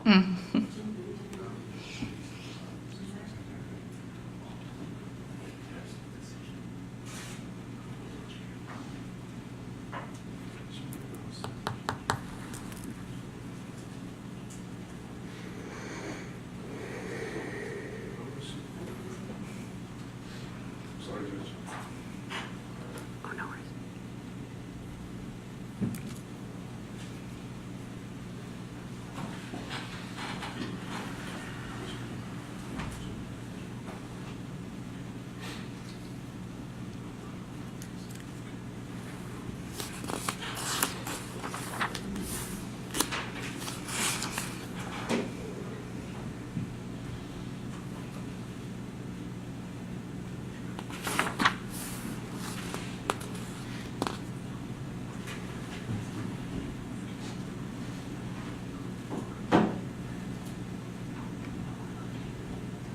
Judge, the extra device did not work, so I have to get the docking station. Okay. Sorry, Judge. Still got a bar? Okay, just keep going until we stop. All right. Mr. Drake, apologize. You can continue. You have to restate that question. I'm sorry, you can describe these text messages. What phones are these messages coming from? The text messages I'm referring to are coming from David's phone. And so we don't know the identity of Mr. Park, is that correct? Yes, sir. Or how she had a chance to speak with Mr. Park? No, sir. No evidence that my client physically restrained her to keep her in the basement?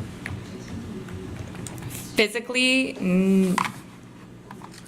no specific actions that I have evidence of, just not allowing her to leave. But those are the statements that are made, but there's no like pictures and videos of her being held down. So when you say not allowing her to leave, how did he not allow her to leave? So it's the context of the conversations. It's saying that she escaped out of the basement in her underwear, the conversation I previously stated, and how Isaac attempted to stop this and took her back downstairs and ensuring that she didn't have contact with anybody else and taking her cell phone.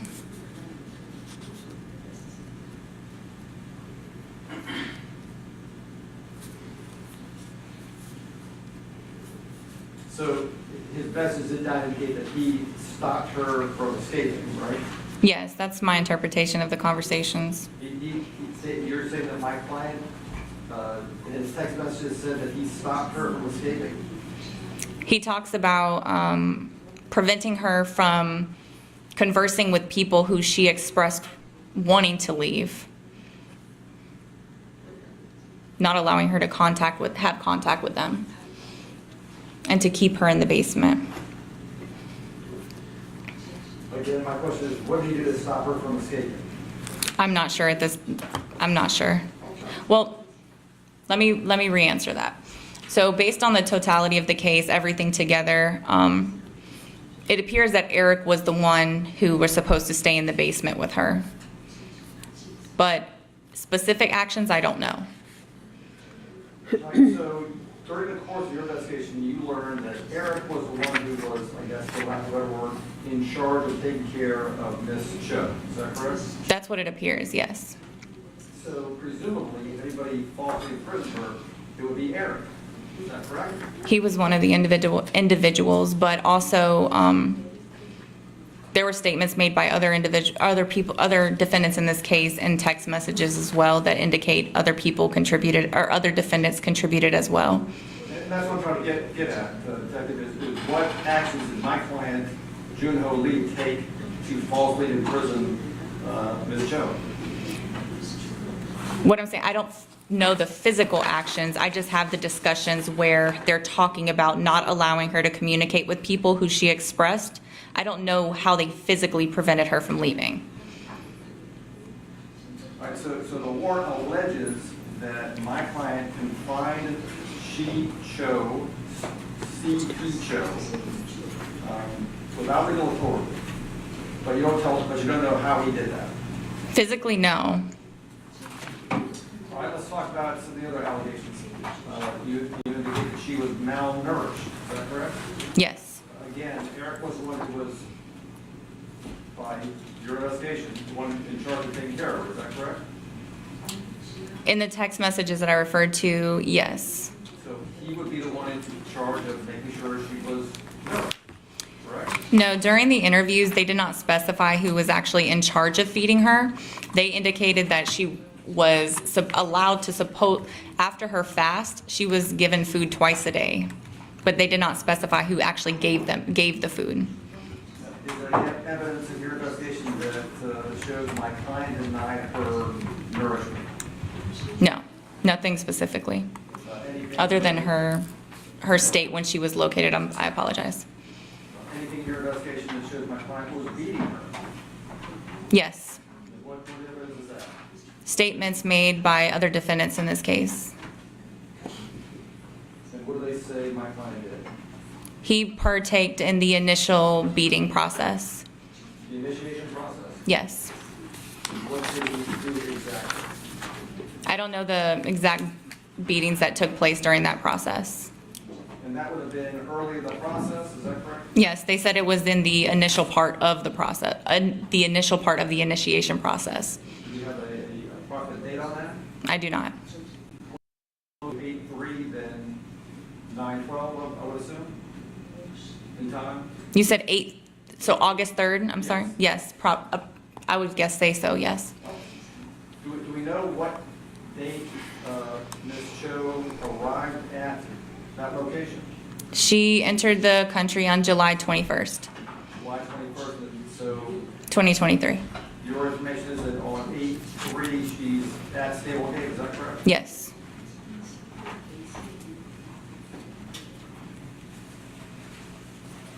And are there any videos from any of these cell phones showing my client participating in these initiation processes? I don't have any videos of him, no.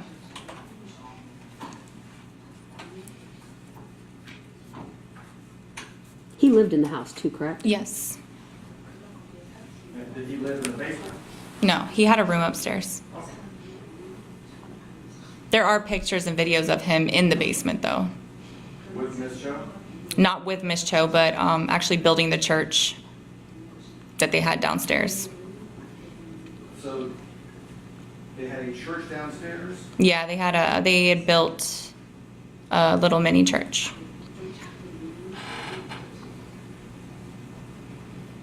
And the dates on those photos were after she had died and before we had located her.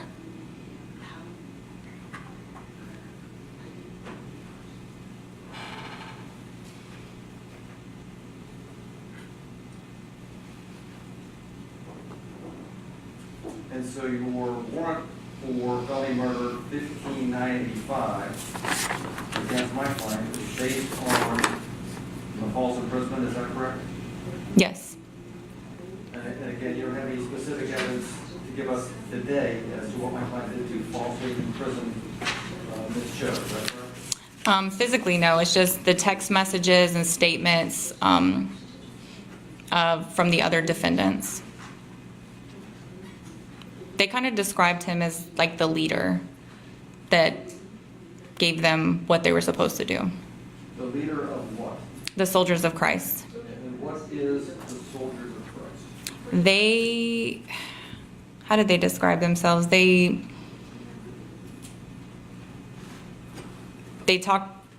just a religious group. There was a specific term that they used that I can't recall at this time, but they're a religious group.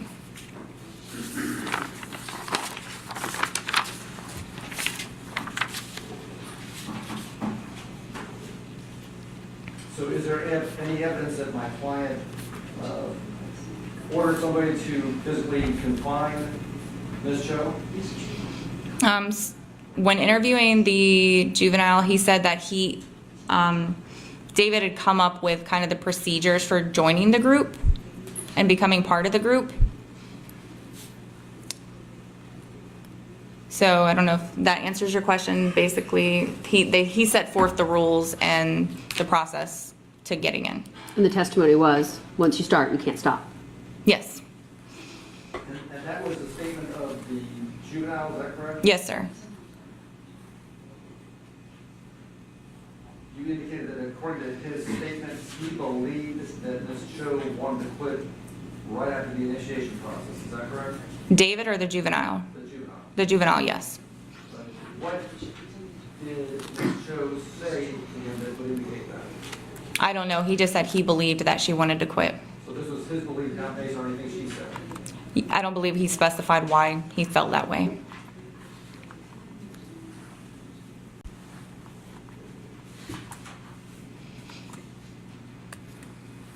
In terms of tampering with evidence, that's warrant 23W15986.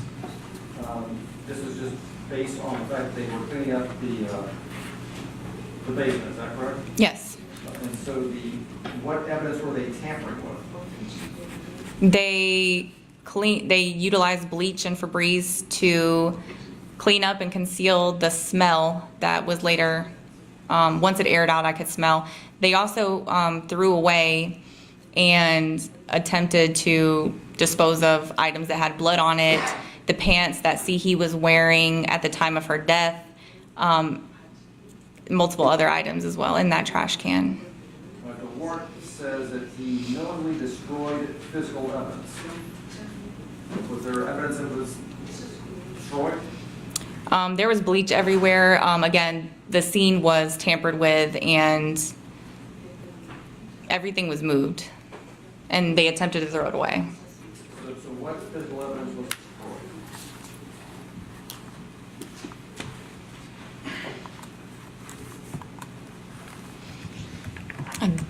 I don't know how to answer that question. I'm sorry. So they threw stuff away. Again, we don't know where her cell phone is. Hasn't been located. I don't know if it's destroyed or. Well, throwing stuff away doesn't destroy an item, right? You just dispose of an item. Mm-hmm. You were able to recover those items from the trash can, I assume. Yes. So those items were not destroyed. Is that correct? I guess based on your question, I would say no. Okay. The way you're asking, yes. What physical evidence was altered? The scene, The scene, yes. by using bleach? The bleach items that were later located in the trash can, those were moved. So we don't know where they were originally. There were pictures and videos where the basement was set up differently. It appeared they had moved stuff around. Yeah, the whole scene was completely different. All right, so the physical evidence that we've heard about in the state's case in chief has been the interviews of my client and others, is that correct? Yes, The phone dumps, the search warrants for the phones, right? yes, And the search of the trunk and the basement, is that correct? yes. Client didn't alter anything in his cell phone, right? He didn't try to delete any text messages or pictures or anything like that. He did tell me he deleted text messages during his initial interview. Were you able to recover those? I'm not sure. I can't tell in the download if the messages that we have are ones that were deleted or not. And he gave 2 separate interviews, is that correct? Yes. 3, actually. Were all those interviews recorded? Yes. There was only one of those after Miranda? 2 of them.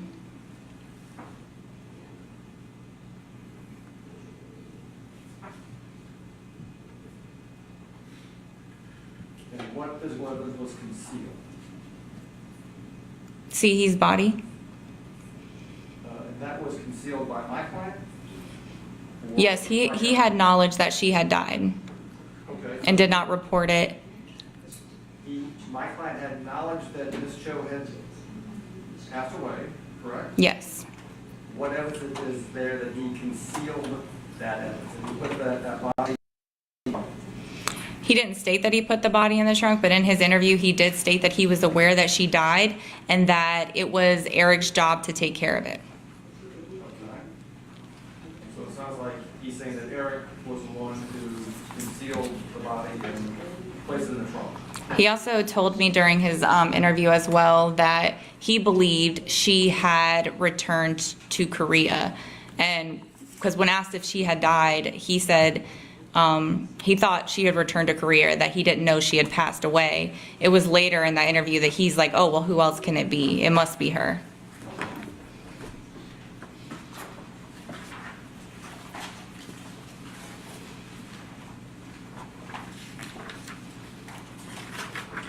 And then your final work for 23W1597, concealing the death of another, would be based on the fact that he knew that she had passed and did not report that? Yes, and then telling us that he believes she had gone home to Korea. But you don't have any evidence that my client wrapped her body in a blanket and put it in the trunk? No. No, sorry, I answered quickly. How long did that vehicle with Ms. Cho's body in it stay at Jeju Song for the police officer? From between 9 to 10 a.m. in the morning approximately till 10:50. Well, we were called at 10:50 p.m. I believe we actually moved the vehicle about an hour later. And you were called by Eric's father, not by Eric himself, is that correct? No, we review. You said I recall the time it got there? No, you were called to that scene. Oh, okay. I'm sorry. I thought you said recalled. Yes. Not by Eric himself. No. That's all I have. Right. Which one? I'll go. Okay, absolutely. Good afternoon, Detective. Good afternoon. If it's okay with the court, I'll just go. Yes, absolutely. That's normally how we do it in prelims, and I certainly don't mind, as long as you speak loud enough for Yeah, everyone to I was hear you. having trouble a second ago. My name is Jason Clark, and Excuse me, I think they needed a change. Oh, mic check? Oh, okay. Yeah. Can you hear? They're switching. Nodding? Yes? Everybody can hear? Give me thumbs up? Yes? Okay. Thank you. Thank you. All right. so my name is Jason Clark, and I represent Isaac Juoonhym Lee. Nice to meet you, Mr. Park. Nice to meet you, Detective. How are you today? I'm good. I'm just going to follow up on Mr. Dre's questions. I think you indicated that you have no evidence that Joonho, David, physically confined the decedent, Ms. Sei-Cho. I don't have any specified, like physically, like holding her down. It's the totality of everything together. It's the text messages regarding her trying to escape, taking her cell phone to prevent her from communicating with other individuals, statements made by the juvenile and other people in the case, or other defendants in the case, saying that they believe she wanted to leave, and that there was no quitting in the process. So again, it's the totality, but nothing, no evidence of we're gonna hold her down, we're gonna lock her up, anything of that I know of. There's still more to review in the cell phones. Are there more, the investigation is still going on? Yeah, we're still reviewing the cell phones. Again, most of the content in the cell phones is in Korean. So I'm having to rely on people translating for me, as well as using Google Lens, Google Translate. And again, we're talking about 7 cell phones. So it's a lot of data to go through. So at this time, I don't have any description of how she was physically being held down or prevented from leaving. It's the statements in totality. In totality, but for now, you don't have any specific information or evidence of confinement. Yes. Is it fair to say? Yes. And that's also the case for Isaac, isn't it? Yes. Well, so with Isaac, in the text messages with between David and Hyunji, Esther, David says or describes when Mihee went upstairs and made contact with their father, that Isaac tried to prevent it.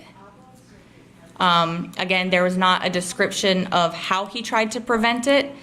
The way I interpreted it, I assumed it would be physically. I don't know how else you would stop that, and that actually resulted in him and his father getting into a physical altercation.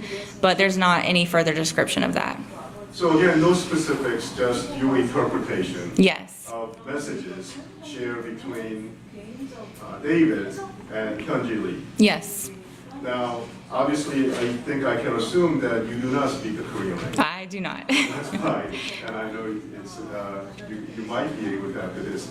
But who's doing the interpretation for you? It's multiple people. There are 3 attorneys with the DA's office that speak Korean. There is also an officer with the Gwinnett County's Sheriff's Department who also speaks Korean, and then an officer or detective in CID who also speaks Korean. Now, let's go back to that incident when, say, he allegedly came upstairs. Yes. Do you recall, does the investigation reveal what date that was? I believe it was July 31st. Let me double check.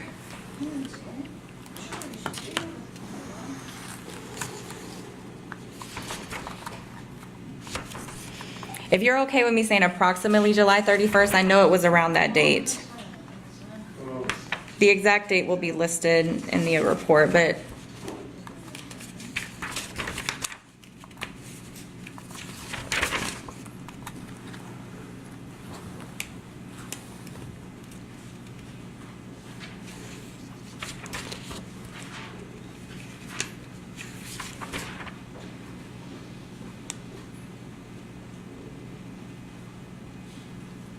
I don't have the exact date written down, but it was in the beginning.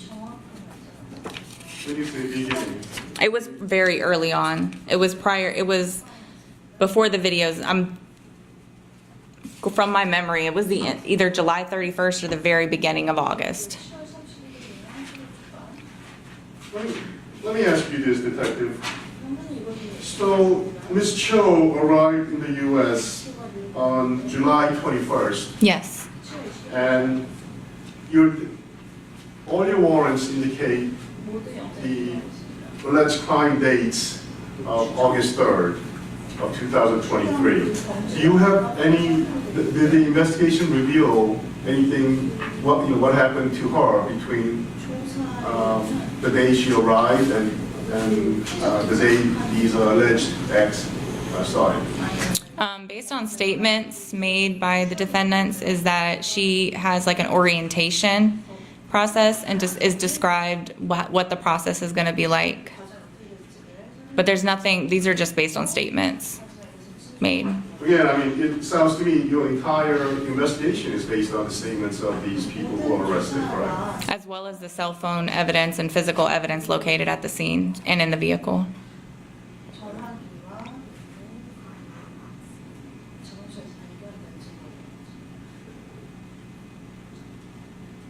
You previously testified that Eric was the one who was in charge of Ms. Cho after she was deceased. That was what I was told during, or that was what was stated during the interviews. So, do you recall, did the investigation reveal when Eric started taking care of Ms. Cho? I don't recall the exact date. There's just a continuous text message feed, and it's over the course of multiple days between him and Mihee.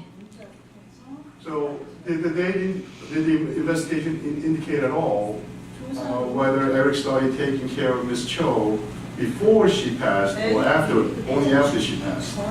Both. Both. Well, the text messages is before. The statements from the defendants indicate that he was in charge afterwards. So whatever this training was going on, Eric was the one who was in charge of the aftermath? That's my understanding from the text messages, but not the aftermath.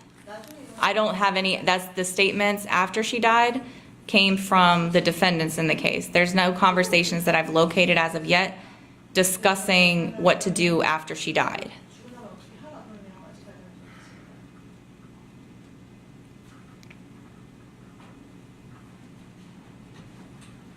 Now, just looking at your warrants,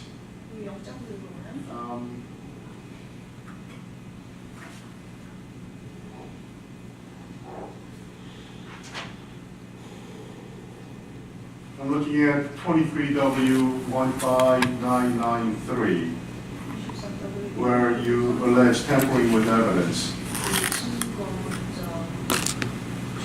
As for Isaac Lee, he didn't destroy any physical evidence. It was stated that all of them participated in cleaning up the scene. And it was stated by whom? Multiple, it was multiple defendants in the case. I believe all of them stated they ended up, that the living situation or the basement needed to be cleaned up. They initially described it as the mold. And The mold smell and the mold being in the basement. okay, so they cleaned up. Yes. Now, and also we talked about physical evidence in this case, the cell phone that may or may not belong to Ms. Cho. Was that ever found? No. So did you know that there was a cell phone?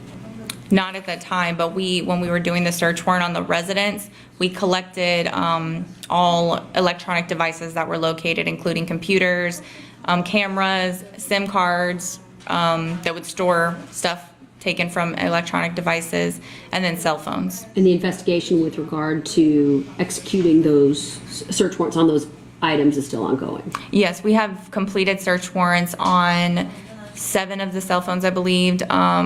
One of the computers, which was Eric's work computer, and we're still working on the remainder.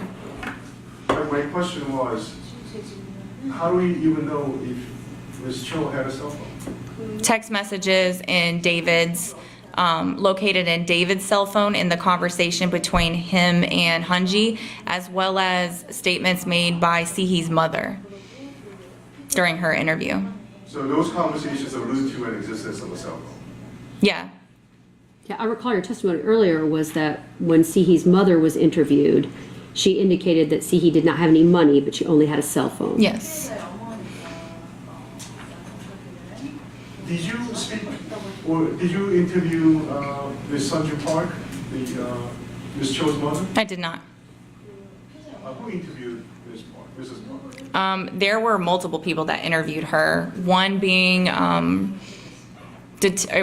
Dr. Terry, other detectives as well, and then we had translators in there. I believe members with the DA's office who are Korean, who speak Korean, translated. I believe it was Sergeant Hegwood in the interview, as well as Jorstad. I can't recall exactly what that. There's a lot of interviews, so I'm going off memory, but it would have been one of those individuals.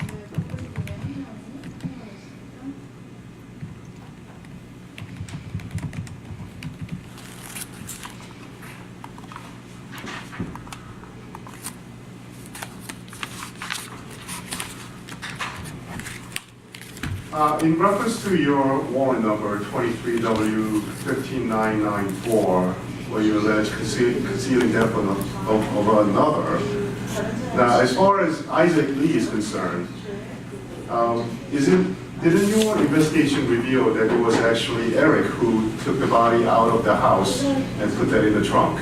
We do not know who actually took the body out of the house and put it in the trunk. So you have no evidence that Isaac Lee was the one who concealed the body of death of another? When he was interviewed at the scene, he stated that he did not know she had died. He believed she had just returned to Korea. He also, there's videos and pictures of him in the basement after she passed, and he never reported it, contacted police or anything. But he did not conceal, or he did not put it in a blanket. He didn't know, he's not the one who put the body in the trunk, correct? We don't know who actually physically put the body in the trunk. So I'm going to take as a no when you say you don't know. Yeah, I don't know who put the body in the trunk.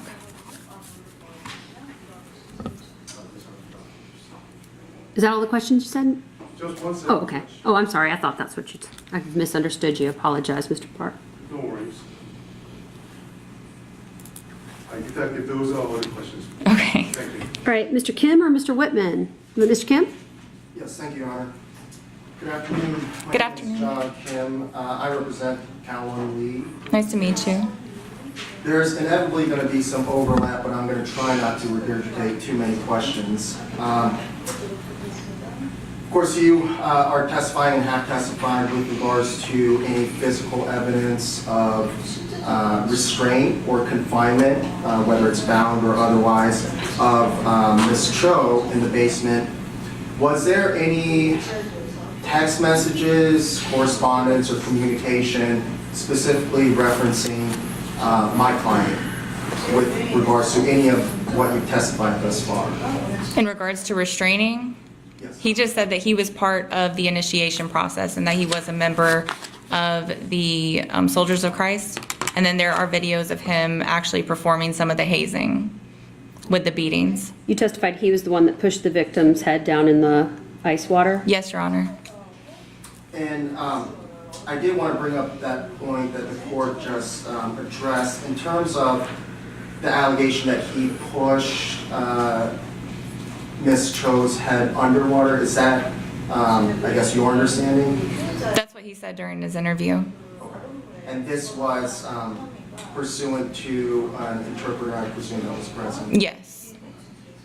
Based on the media photos and videos that you've reviewed, was there ever an instance where Ms. Cho's head was pushed underwater by my client or anyone else? I haven't located any pictures or videos of that yet. But just so I understand correctly, the 7 cell phones that were seized, all of them have been reviewed? Yes. Well, no, not in fully. We're still working. It's a lot of digital evidence. We're still working on it. But would you say most of the media on those phones, or if not all, have been reviewed? I would not say that, no. What percentage would you say have been reviewed? This is just a guesstimate because, again, I haven't gone through some of the other cell phones in its entirety. 35, 40% maybe? It's a lot of data. So there is 60 to 65% of media on these cell phones that have not been reviewed at this point. Guesstimation, yes. Or an estimation, sorry. And not to split hairs, but you've identified that there is additional media on there. You're just not estimating. Yes, there is additional that we still need to review. Do you know the date in which my client came to the U.S.? I don't know the exact day he came to the U.S., but I know he was supposed to, I believe he was supposed to leave the day after this occurred. I believe September 14th, I believe he was supposed to return, from my understanding. Okay, just for clarification, the day after this occurred, you're referencing to their arrest date? Yes. And you are where my client is not a citizen of the United States, is that correct? Yes, that's my understanding. And he was not a long-term resident of this household, is that your understanding? That's my understanding. So essentially, he was visiting here from Korea, is that what you understand? Yes. Do you know the purpose of why he was here from Korea? I do not. I just know that they said he was their cousin. So I assumed visiting family. He was also living in the house. Yeah, he was staying in the house staying. for his visit, yes. Do you know, I guess layout-wise, where he was staying in the house? I do not. Is there any evidence that he resided in the basement? There was a bed in the basement, but based on the text messages and conversations, I believe that Eric was staying in that bed. Now, I did just have a question specifically with regards to the layout of the basement. It is a, what would typically be referred to as a walkout basement, is that correct? Yeah, with the garage, it has a garage door to get out, yes. And an actual door. So it has an actual door leading to outside, in addition to that, a separate door leading to the garage, is that correct? No, so it's like a combination of a basement and garage. So there's a garage door to get into the basement, like you could pull a car into, and then there's a door next to it. Those were the windows you said were covered. Yes, Your Honor.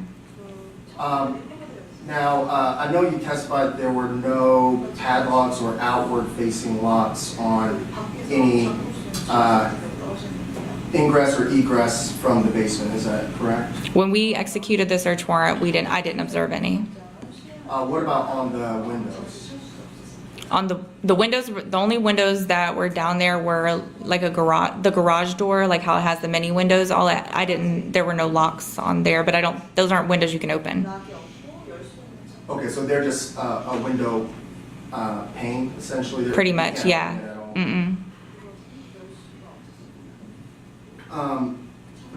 You stated that you had interviewed my client along with some of the other co-defendants in this case twice, is that correct? Yes, and other investigators interviewed them as well. The first interview was on scene when y'all executed the search warrant at the home, is that accurate? Yes. Do you know if my client was Mirandized? He was not at the house.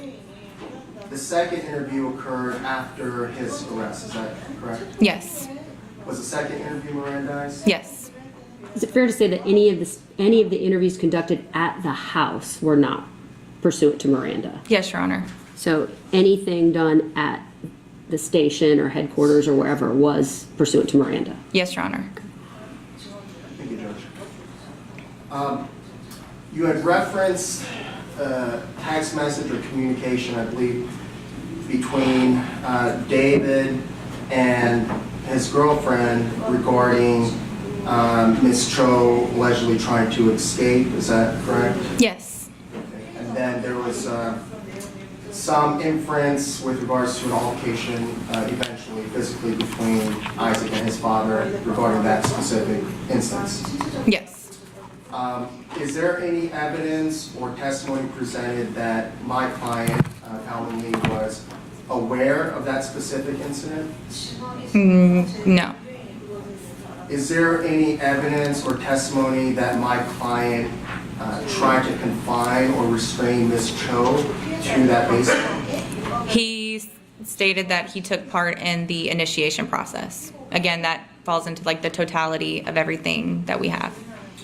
So, just for clarification, when you say the initiation process, specifically what acts are you alluding to? There's a whole process to joining the Soldiers of Christ. So the beatings, the tasks that need to be provided, the religious studies. Like again, there's different tasks. They didn't specify what everyday tasks are. They just gave like a roundup. They gave a summary of what the tasks would be. And if she did not complete the tasks, there would be additional punishment. Is there any evidence or testimony that my client was made aware that Ms. Cho allegedly was not allowed to leave or quit the program? Other than statements made by other defendants that once you start the process, there's no quitting. Now, that statement, are you specifically referring to the minor's statement? Yes. Did the minor state that my client, who was visiting from Korea, was aware of these rules? He just said that he was in the Soldiers of Christ. They were all members of the Soldiers of Christ. So they all admitted that? Yeah, with the exception of Eric.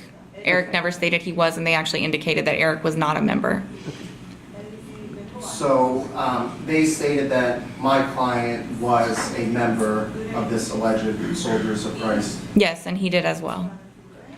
But there was no direct evidence or testimony in terms of his knowledge of these rules or whatnot that Joonho created. Just that they all were part of the organization. I don't know what you mean, like a picture, video. I'm not sure what you're asking for. Yeah, I mean, any physical evidence, picture, video, or any of their testimonies that stated my client was aware of this, as you say, totality of the process or these rules or whatever was created for this alleged, program. Again, they were all members of the organization, or the Soldiers of Christ, and all seemed to have an understanding of what they were supposed to do. They all described what actions and the overall process of what it takes to become a member. Do you know, or is there any evidence that my client went through that process? So when we were asking for details in regards to how they became part of Soldiers of Christ, they said they just became members. With the minor, there was a slight differentiation. So when he was interviewed by homicide detectives, he stated that he just became a member of the Soldiers of Christ, and he didn't really describe going through an initiation process. And he said that David made the decision with Mihee that there now needed to be an initiation before you can just join. And then when the juvenile spoke to Detective Rick Slater, he said that he was put in by his brother, but every person's initiation was different. It was what God said that they needed. All of the videos and photos that were discovered from the cell phones, I presume there is metadata or dates and times with regards to when they were shot? Yes. They'll have a capture date and then a view date and stuff, yes. What is the range of the dates of the media that's been collected thus far? I can't tell you. Are you aware of the last date when this media was recorded or located on their phone? I don't know that information at this time. The August 28th photo that you referenced, your interpretation or allegations that the victim was deceased in that photo, is that correct? Yes. So presumably at some point before August 28th is when she allegedly deceased. Yes. Are you aware, based on any testimony or communication located throughout the investigation, of when this training or process allegedly started or stopped, if at all? I do not. And you had stated the autopsy report is not concluded, It is not. but your understanding from Dr. Lee is that the cause of death has been ruled as a homicide? Dr. Yeah, Terry. Dr. Terry, yes. Yes, Dr. Terry has ruled it a homicide. But you do not know the contributing factors other than potential malnutrition, is that correct? She has told me, I just don't know the exact term. It's not something that I regularly deal with, so I don't want to testify to it. Is there any evidence in terms of my client depriving Ms. Cho of food, water, or anything to that extent? Again, just being a member who participated in the initiation. You stated that based on your review of the media footage and when you executed the search warrant, the scene or the basement was moved or altered. Yes, it was. Okay, can you describe what was moved or altered in the basement? The bloody cardboard. There were boxes placed over, or there were boxes that weren't there previously in some of the videos. The stuff that was in the trash? No. There was larger boxes when we were processing the scene that were covering a wall that had like a drawn on stick figure on the wall that was covered. There was the large makeshift ice bucket, the thing that we were able to see Mihee in one of the videos, that was no longer there. The chair in the room, the back room where Mihee was photographed in, was not there in the photos that we saw at that time. There were multiple things. A lot of stuff had been moved or thrown away or cleaned up. And was there any testimony or evidence or correspondence communicated where it identified my client as participating in moving or altering items in the basement? Just testimony stating that they participated in cleaning it up. Okay, and I know, kind of referencing to the totality of the testimony, but is there any instance where specifically my client was identified? Not that I can recall at this time. I think it was general statements like we had to clean up the basement. So the general statements were stated using the pronoun we, which you have identified includes my client, or which you have interpreted as including my client? Yes, sir.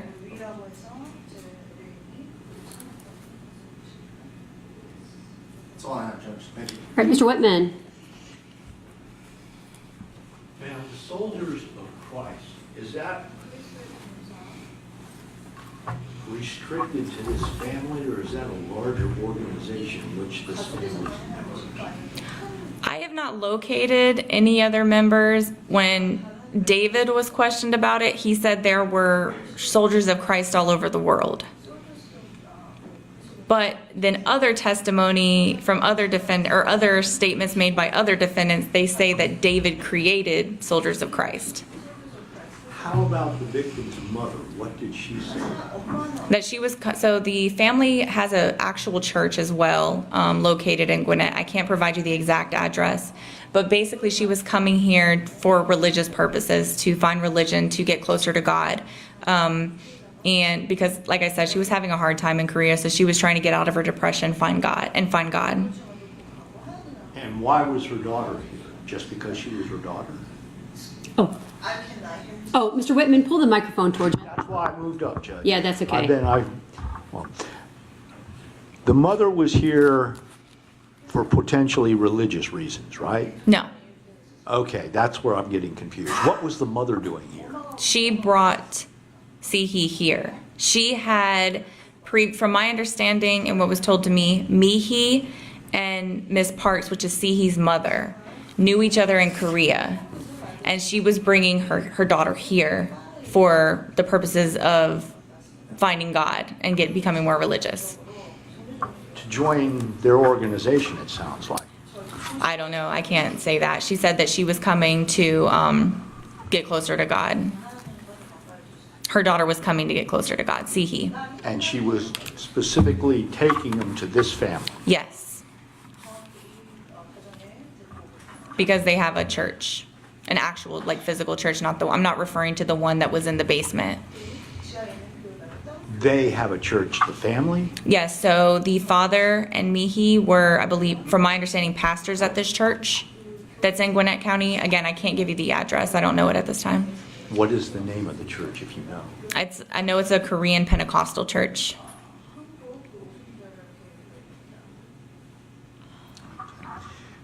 Father, as I understand it, the victim went up and told the father she wanted to leave. Yes. Was the father interviewed about this? Not that I'm aware of. Not by me.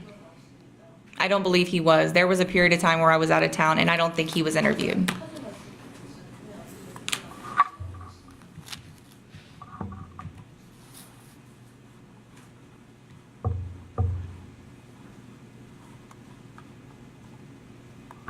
Okay.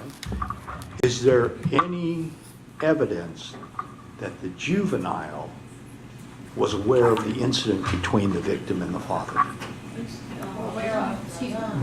I'm sorry, is there any evidence that the juvenile was aware of the incident between the victim and his father?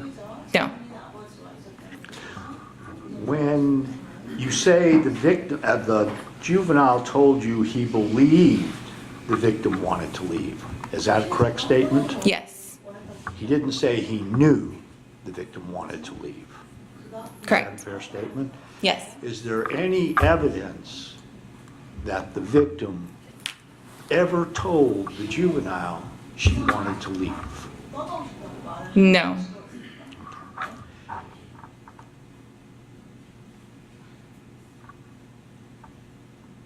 I think the other lawyers have covered it, but I'm going to do it just to make sure. I'm sorry. Is there any evidence that he did anything to stop her from leaving? The juvenile only? He just participated in the initiation process. Okay. But it kind of sounds to me like she came down here for that, right? She did come here willingly. Thank you. Yes. Anything further? Does anybody need an opportunity to consult with their clients? I just have one. Yeah, let me just ask. Let me do that real quick. You can. I don't know if you need the interpreter.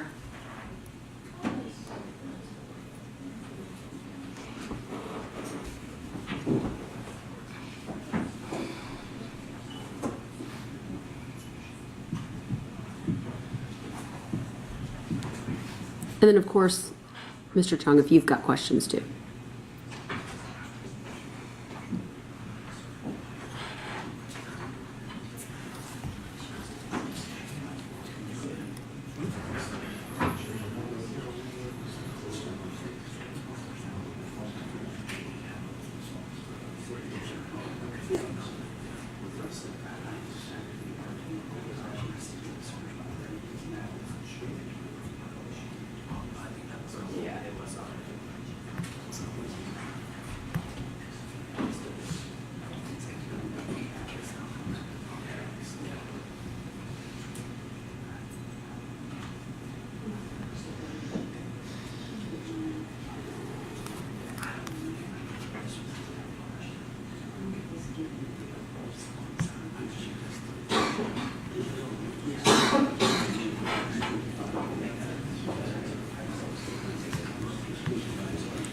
I'm usually freezing up here, but I'm really hot today. I don't really notice it. I mean, I don't know if this one. Normally I'm like shaking.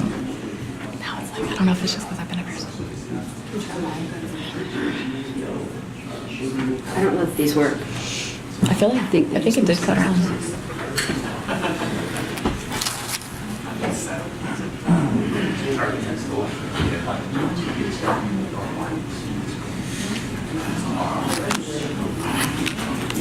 You all good? Everybody good? Okay.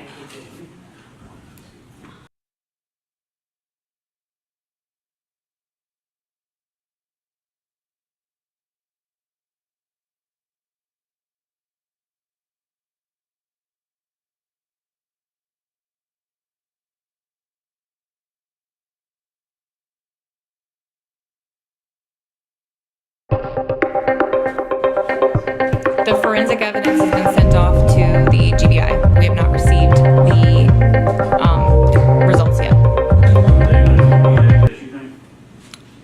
They'll do a comparison, yes. I'm obtaining DNA samples from all the defendants in this case to compare. Okay, have you already done that? For Eric, not for the defendants here in court today. And is that, in reference to Eric, is that done pursuant to a search warrant? Yes. Okay, thank you. Anything further? Just a brief follow-up, Judge. Sure. Detective Carter, what evidence do you have that my client was living at that home at Stablegate, Morrisville, Georgia, during the time of this initiation, from 8/3/23 to 9/12/2023? I apologize, Mr. Drake. Can you remind me who your client is? My client is Mr. David. David Lee. He told me he lived at that residence and his license returned there as well. Did any of the other people involved in this case say that he was living at the home for the entire time of the period that you alleged in the warrant, 8/3/23 to 9/12/23? They all stated that they lived there, yes. Or they said that he lived there as well, when we asked who lived in the home. And was he staying there physically during that entire time? The entire time? Yes. I'm sure he left here and there. He did state that he went to the another residence that Eric owned off of Fresco Way to set up internet and stuff and to clean up for him. Thanks for calling. Yes. All right, anything, Mr. Chung, by way of redirect? Just one question, Josh. Okay? Because I missed this point, did the defendants, based on your investigation, have any legal authority to confine allegedly the victim? No. All right, anything? Of course, Mr. Whitman. You're going to get a search warrant to get DNA, is that right? Absolutely. Okay. If they're getting ready to take him over and book him, Yes. can we consent to that? Could you do that while he's over at the jail rather than going to the YMCA? Can I talk? I'll let the DA's office give you that answer. I don't I'm not really sure what want I'm coming out to talk to him, Judge, and I think if the... I would not do that. I would not do that, sir. I wouldn't talk to No, I him. wasn't Yeah, suggesting you would, but things happen. I would not do that. You can work that out with them, Mr. Whitman. I don't know that I have a dog in that Okay. fight right now. So as far as any further questions for Detective Carter, I will release Detective Carter. You can step down, thank you. We've got another witness. It's gonna be a minute. Does anybody need a stretch comfort break? I do, Your Honor. Yeah, let's take 5 minutes, yeah. We'll come in and then. I think the best course, counsel, is to just power through because we're not gonna. So if you want to bring in, you know how I am. If you want to bring in water or something like that, please don't hesitate to do that. I've got water up here. Next one is going to be short. Well, you say that, but don't make promises you can't keep. I don't know. It doesn't matter. Hey, my job, my court is 24/7. It's not, time no longer 9 to 5 means nothing. And if we could make sure that the accused get a restroom break as well. Becky, you need to take a break too, my friend.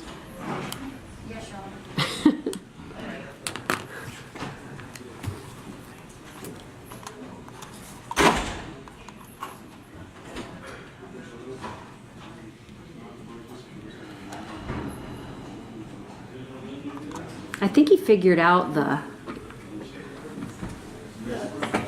things. I think so. Yeah. Yeah. Why we didn't do that anyway? All right, we go to the restroom.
quash all the evidence. I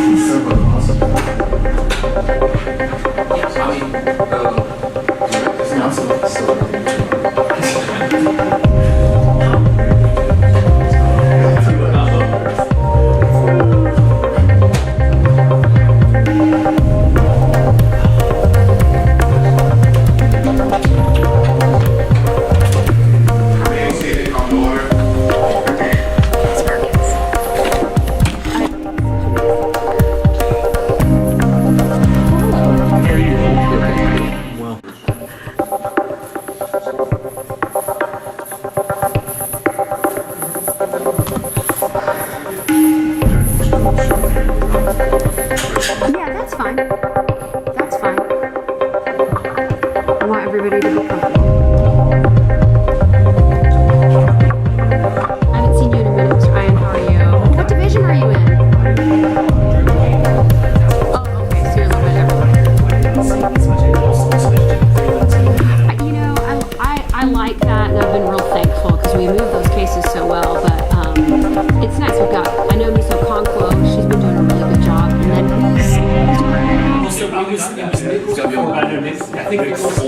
He left, yeah. I think, or is it him now? He's now. I wonder who I can't remember who it is now. I haven't been in. I'm actually not sure yet because they changed it. Like, you know, And I remembered it's Ian, right? yeah. I remembered. People say you're one of the few people. I remembered, yeah. I think I had one of your first prelims of all time. But no, I'm over in that unit. Okay. Still doing good, still going strong. Well, well, some people are either in my orbit or they're not, because I could be here, there. Yeah. Lately I've been doing a lot of max civil, so I've got to be at the jail all day tomorrow. I will be the most glamorous thing ever the chief magistrate will be doing. I'll be cleaning chambers because I have a little extra money, so my overnight and weekend folks, I finally got the table chairs we got was just awful. And then my overnight judges, most of us, I'm not a sleeper, I can stay up all night. But some of them will doze, like on the couch, like Judge Parker. He's a big guy, so he likes a recliner. So he wore one out, so he's got a second recliner. So his is good, the recliner. Oh yeah, we do 24/7. Yeah, I've done a 24-hour shift. It's rough.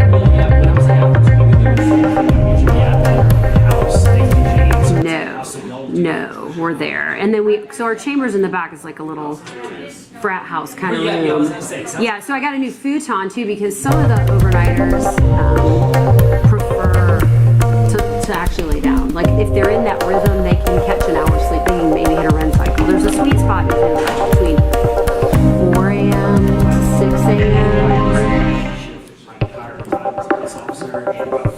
Yes.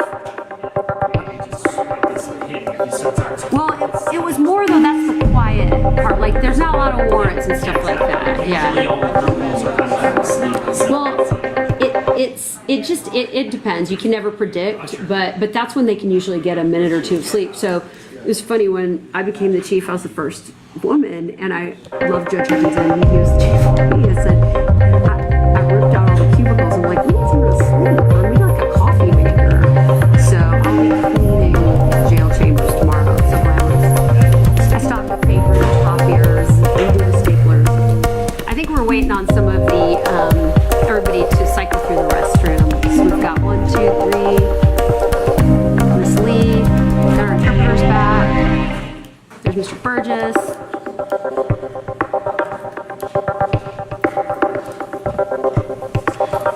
And I don't think I've seen you in a while, Mr. Kim.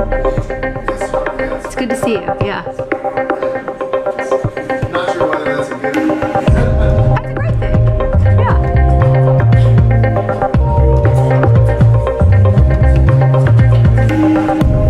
Oh, did you guys get, yeah, it's like, get right in here.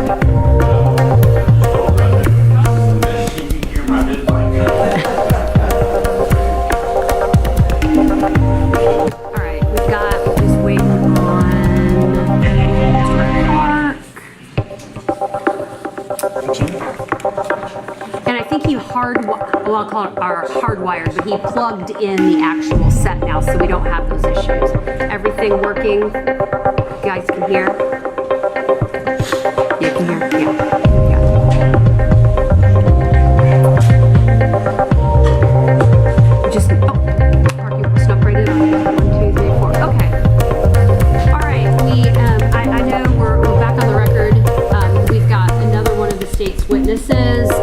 it's 5 o'clock, but this was a lot to put together, so I think we all agree we're just gonna power through. Is that fine? All right, but if at any point anyone needs a comfort break or anything like that, of course, please feel free to let me know. I'm definitely not interested in somebody being distracted to the point they're uncomfortable. With that, Mr. Ian, are you gonna be examining the state's next witness? Yes, Judge. All right, floor is yours. All right, Judge, for the record, state calls Michael Ricks. Can I have you raise your right hand, sir? Do you swear or affirm the testimony you're about to give in this case is the truth, nothing but the truth, so help you? I do. All right, you can put your hand down. Can you please state your name and spell it for the record? Yes, I'm Corporal Michael Ricks with the Gwinnett County Police Department. That's MICHAELRICKS. And what unit do you work? I work with the Gwinnett County Police Department Gang Unit. Okay, can you describe to the court your training, experience, and gang investigation? Yes, I am a post-certified law enforcement officer. I have over 2,400 credited hours of Georgia Post training, over 400 credited hours of training related specifically to criminal street gangs and organized crime. I'm a certified basic gang investigator through the Georgia Gang Investigators Association. I'm a certified gang and human trafficking investigator through the Georgia Gang Investigators Association. I'm a certified gang specialist through the National Gang Crime Research Center, and I also have certificates in gang homicide investigations and transnational gang issues. Can you explain for the record the definition of a criminal street gang? Yes, under OCGA 1615.3, a criminal street gang is any group, association, or organization associated, in fact, whether formal or informal, which participates in criminal gang activity, or 3 or more persons associated, in fact. And you've personally interviewed various gang members, is that correct? Yes. In your experience, is it common for members in gangs to commit crimes to further their status within a gang? Yes. Can you explain that a little bit for the record? Yes, gang members. Hold up 1 second, Sarah. Too fast, so cannot be too. Oh, yes, if you could slow down a little bit. Thank you, Absolutely. thank you. Can you repeat that last question, Mr. Yes. Ian? Okay, I'll back up. Is it common for members in criminal street gangs to commit crimes to further their status within the gang? Yes, oftentimes criminal street gang members commit various criminal offenses in order to, it's oftentimes referred to as putting in work, or it's expected of them to commit crimes in order to increase or maintain their status in this group. Criminal gangs are criminal organizations by nature, and it is expected of the members to show their loyalty and dedication to the group by committing crimes. They oftentimes gain more rank in the group or more status in the group by committing crimes. And is it common for there to be leadership positions within gangs? Yes. Can you explain? Yes. In these organizations, a lot of times they would fall flat on their face without some members directing the others in what to do. Organizational structure is important a lot of the time, and leadership roles are often filled by members of the gang. Okay. Now, I'd like to ask you about the gang warrants in this case. Is it correct that you took out all the gang warrants in this case? Yes. Yes, sir. Which individuals did you take out the gang charges against? I took gang charges on Gawom Lee, Juonhym Lee, Juoonhyum Lee, and a juvenile. Am I allowed to say the minor's name? Understand? I'll accept that he's identifying this defendant. Yeah, we can Okay. The juvenile, as well as Hyunji Lee. Okay. Do you see any of these individuals present in the courtroom? Yes, sir. Seated to my right, your left on the front bench. The furthest to my right would be Gawom Lee. Next to him is Juoonhyum Lee. Next to him is Joonho Lee. Miss Mihee Lee is seated next to him, whom I have not taken gang warrants on. And then the juvenile is seated in a gray sweater next to his attorney. And did you review all the evidence in this case? I have reviewed a fair amount of the evidence. I have not had a chance to review the entirety of phone downloads and things of that nature, but I have reviewed a lot of evidence, yes. The predicate charges for your gang charges that you took out, did you determine that those crimes all occurred within Gwinnett County? Yes, Did you interview any of the defendants in this case? I did. Can you describe which ones you interviewed? Yes, I interviewed Juoonhym Lee first. He introduced himself as David to me. In Mr. David's interview, I asked him to explain the group called the Soldiers of Christ to me. He explained that they were a paramilitary organization, and he would not go into too much lengthy detail about the group. He did acknowledge that there were more than 3 individuals in the group, and that they go through in what he called a training process, where it begins with an orientation on the first day, where the new, I guess you could call it initiate, is kind of shown how to do certain exercises. Rules are explained to that individual, and they are shown how to do certain postures that are expected of them, and they assign the trainee a number. What do you mean by postures? He kind of like, he explained it as how to stand up straight. I guess a certain like So military, literal posture. Yes, Your Honor. Military position that they had the person stand in, and David also explained to me during his interview that they tell the new initiates certain rules. If they get broken, they'll be beaten. They regulate when the initiate can and cannot eat, and things of that nature. But David would not go too much further into the structure of the organization. He did identify himself as one of the leaders and said that his brother Isaac was one of the leaders as well. After I interviewed David, I interviewed the juvenile. The juvenile explained to me that everybody who joins the Soldiers of Christ goes through this same initiation process. The juvenile told me that he had gone through the process himself. He described the process as being very scary for him, and that he also got beaten during the process. He said that David and his mother Mihee are given directions directly from God on how to carry out this process. He said that when he went through the process, he was separated from his parents.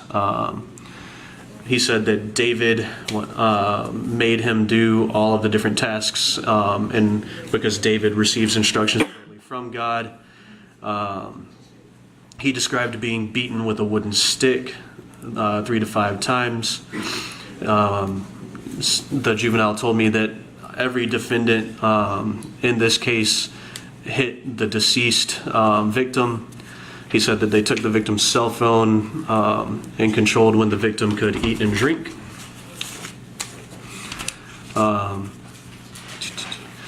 He said they also regulated when the victim could use the restroom. The victim could only use an actual restroom twice a day, otherwise had to use the grass if she needed to use the restroom. The juvenile said that the expectations of the group are to do the things that the Lord directs them to do. And he said that they would not have let the victim leave if she wanted to. The juvenile said that by his assessment, the victim wanted to quit as early as during the orientation day, and said in direct quote, "There is no quitting this program." The juvenile even described that this group has the group has a patch that they use to identify themselves. He described it as a patch with a shield and a cross. I wasn't physically present during the service of the search warrant in this case at their residence, but I have seen some pictures from it where that patch that the juvenile described was located and photographed. The juvenile described Isaac as being the leader of the group and that everybody else fell under Isaac. Who else did you interview? After interviewing the juvenile, I interviewed Juoonhym Lee, who identified himself as Isaac. And what did Isaac tell Isaac told me that Soldiers of Christ was started this past January of 2023. He told me that David had the idea of starting a boot camp style military initiation process. He said that everybody went through the boot camp, and that he went through the boot camp together with the juvenile. He said that David's girlfriend, who would be Hyunji Lee, went through an abbreviated version of the process as well. Isaac told me that there were 5 individuals in the Soldiers of Christ, that the victim in this case would have been the 6th if she did not pass away. Isaac told me that the victim's personal capabilities, Isaac told me that every defendant in this case beat the victim until about day 6 of her training process, and that he explained all the rules, or that the members of the group explained the rules to the victim during the orientation. He said that the core value of the group is to listen to God's word exactly, ergo following the orders that are passed down from the Lord to commit these initiations. And he also described the same patch that the juvenile described.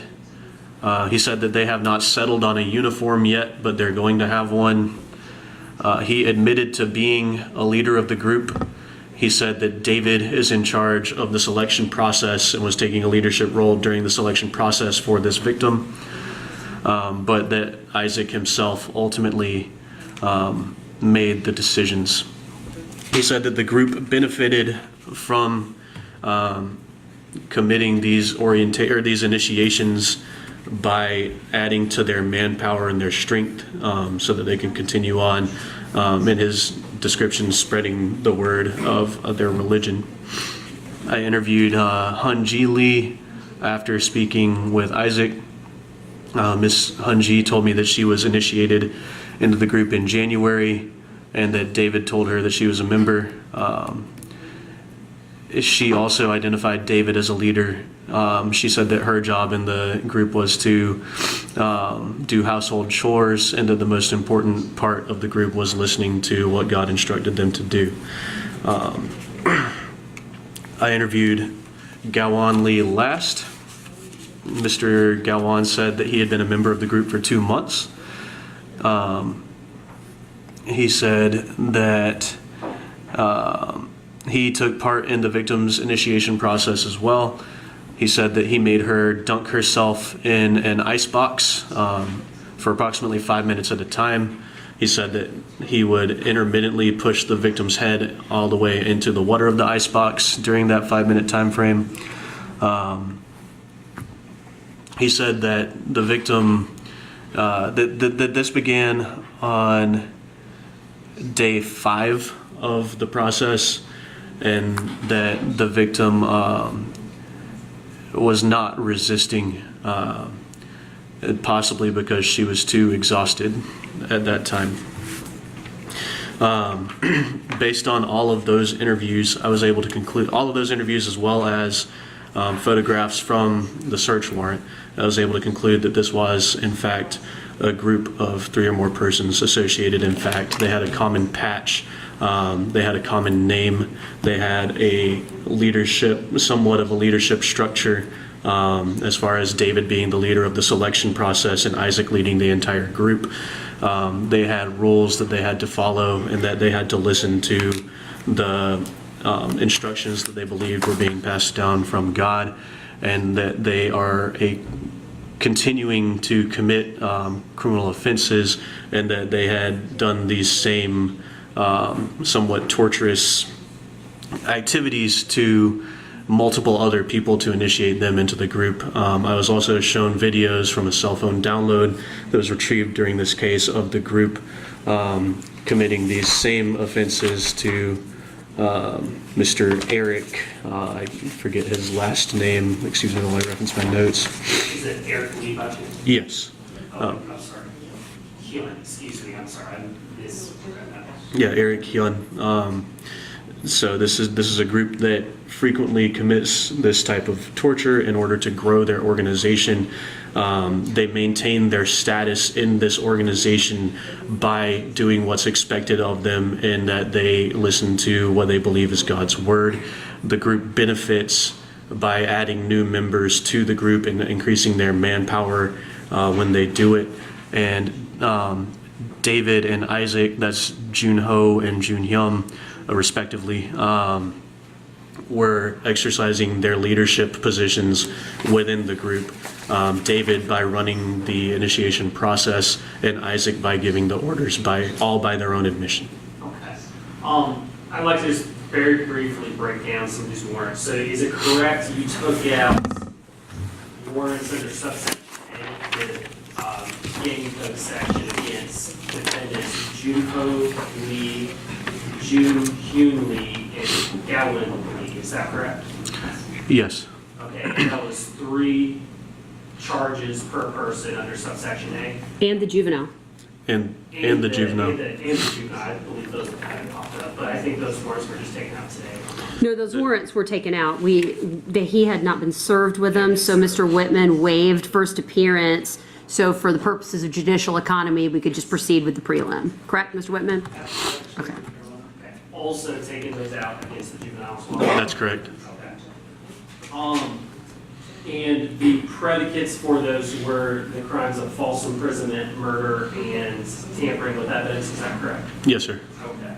Can you explain to the court how these crimes furthered the interest of the gang under subsection A? Yes, as I was stating earlier, by the defendant's own admission, the group was benefiting by attempting to increase their manpower by bringing a new member in. When the new member attempted to escape, they falsely imprisoned her, which also benefited their organization by preventing that new member from escaping and possibly causing their group to be detected by law enforcement. Is somewhat of self-preservation and also expansion is how it would have benefited the group. So it looks like the warrants that I reviewed in preparation for the hearing are, you've got A, B, and D. So the only one you didn't charge was obviously, which is an interesting one, is nothing in furtherance for money or property or anything like that. You did That's it more correct. for getting more members Correct, yes. and increasing status within the current organization. Is that what? Yes, Is that what the gist, for Yes, lack of a ma'am. better way to put it, of the warrants is? Yes, ma'am, absolutely. I'm sorry, Mr. Ian, I just needed some clarification. You're- I have the statute in front of me. You're fine, Judge. And next, we're actually going to jump to subsection B. So is it correct you took out charges against those same people under subsection B as well? That's correct. And that's 3 charges based on the same 3 predicate? Yes. Okay. So is it there, you've got, for the 3 predicates that fall with under, what is it, 1653, right? You've got 3 for A, 3 for B, and 3 for D? Yes, I should. Let me review my notes one moment. It's like, that looks how my math is working. Is that your math, Yes. Mr. Ian? Yes.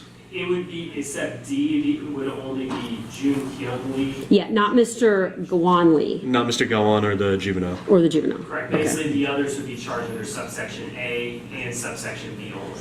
Right. Okay. Because of the statements made, and I'm just trying to work this out in my head, by David and Isaac that they were the leaders. Yes. Okay. Did I understand yes. that correctly? Yes, ma'am. And the juvenile described. Sure. I'm sorry, you can go ahead now. Okay, sure. So let's just back up again. So subsection B, can you explain why you took the charges for them to either increase or maintain their status within the jail? Yes, absolutely. So during their interviews, like I said, they explained to me, multiple defendants explained to me that they were expected to follow the orders that the Lord passed down to them, and with those orders being to commit these crimes, pretty much. Now, by following the expectation of this gang, they are maintaining at least their status in the group. Specifically, Joonho and Joonhyun, their status in the group is a leadership position. They were exercising and maintaining that status over the other members by passing down these orders and their belief that came from the Lord, therefore maintaining their status. Gawom and the juvenile were maintaining their status by following the orders as they are expected to do by the organization. Okay. And lastly, subsection D, you took out those charges against Juoonhym Lee and Juoonhyum Lee, correct? Correct. Okay, can you explain your probable cause for those terms? Yes. The juvenile, as well as both of those individuals you just mentioned yourself, described them to be leaders of the group. Juoonhym Lee specifically said that he was the leader of the group and that his brother Joonho was in charge in a supervisory role of this initiation process. So both of them were exercising their supervisory leadership roles over this group when they participated in this gang activity. Thank you. No further questions. Same order, Mr. Burgess? That's fine. Mr. Burgess, go ahead. Detective, I'm Sean Burgess. I represent Mihee Lee, the mother in this case. Yes, sir. You haven't taken any warrants out of her as of today, have you? I have not as of today. I do intend on taking gang warrants on her based pretty much on very similar, Well, excuse you me. had stated in your testimony that everyone struck the victim to beat the victim. Did they also include her? They actually, that I might have misspoke on that. Nobody implicated her in actually beating the victim physically. And They did say that the Lord directly delivers the orders to her and Isaac, and that they passed down those orders though. what order did she give? I don't know specifically which one she gave. Okay. And also you had indicated, did Miss Lee go through boot camp? Are you asking about your client? Yes. I have not heard of her specifically going through boot camp. And what information do you have that she is a member of Soldiers? The information that she is passing down orders to the group to carry out. She's at least associated, in fact, through that. Is that recorded anywhere? You have any recordings of that? Yes, it's a recorded interview and an audio and video No, I'm recorded. talking about Miss Lee giving the orders to these people. I believe there are text messages and at least one defendant's phone download that was received with Miss Lee helping to guide them throughout some of these crimes. Mr. Drake? Thank you. Good afternoon, officer. How are you, sir? I'm well. How are you, sir? I'm doing great, thank you. In terms of the group Soldiers of Christ, do they have like a stated purpose? They stated, every time I asked one of them kind of what the end goal was or what happens after someone's initiated, they would kind of deflect and never really give me a clear answer. They were very clear about who was the leaders of the group, what was expected during initiations, that they needed to follow the leader's orders. But outside of saying that they pray 6 hours a day, they wouldn't really tell me what the group does once somebody's initiated.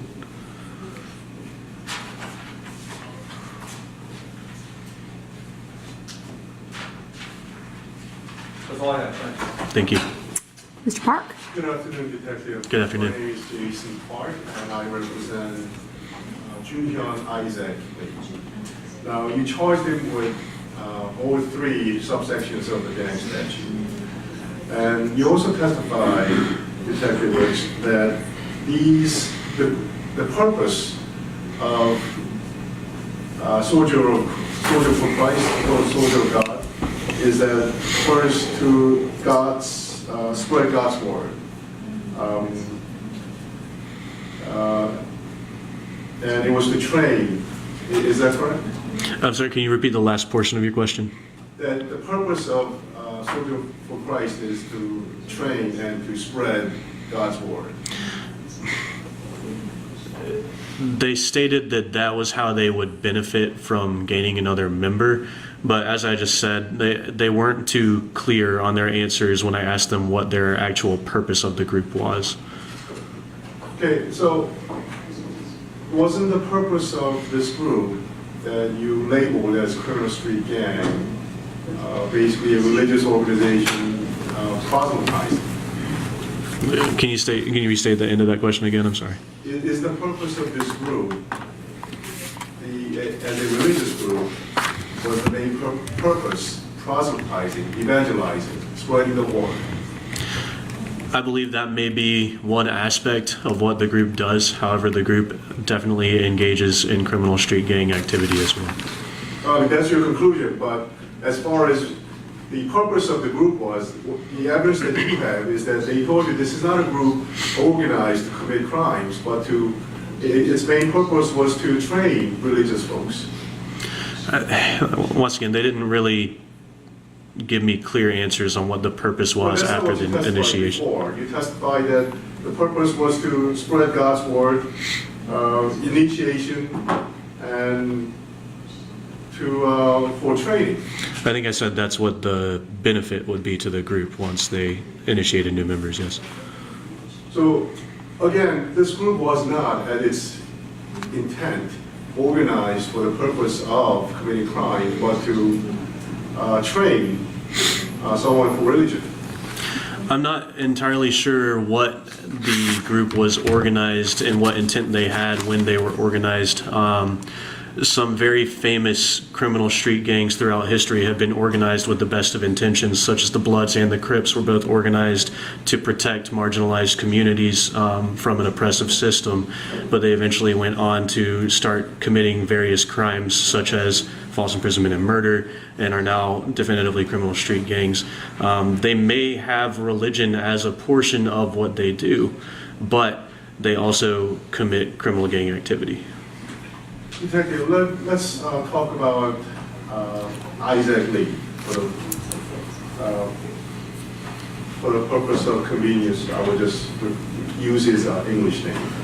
We'll talk about Juoonhyum Lee. You indicated that he acted with the purpose of raising his status. Is that correct? Maintaining. Maintaining. Yes. So not necessarily being the top leader, but maintaining where he is. Yes, as the statute's written, he increased or maintained his status within the gang by exercising his leadership role over this group, yes. What evidence do you have that if he had not done what he did, that his status would be lowered or somehow impacted? So, when somebody that occupies the position of a leader within a gang fails to lead their group, they can quickly lose respect and status of the group. By continuing to exercise this leadership, he is definitively maintaining that status as a leader.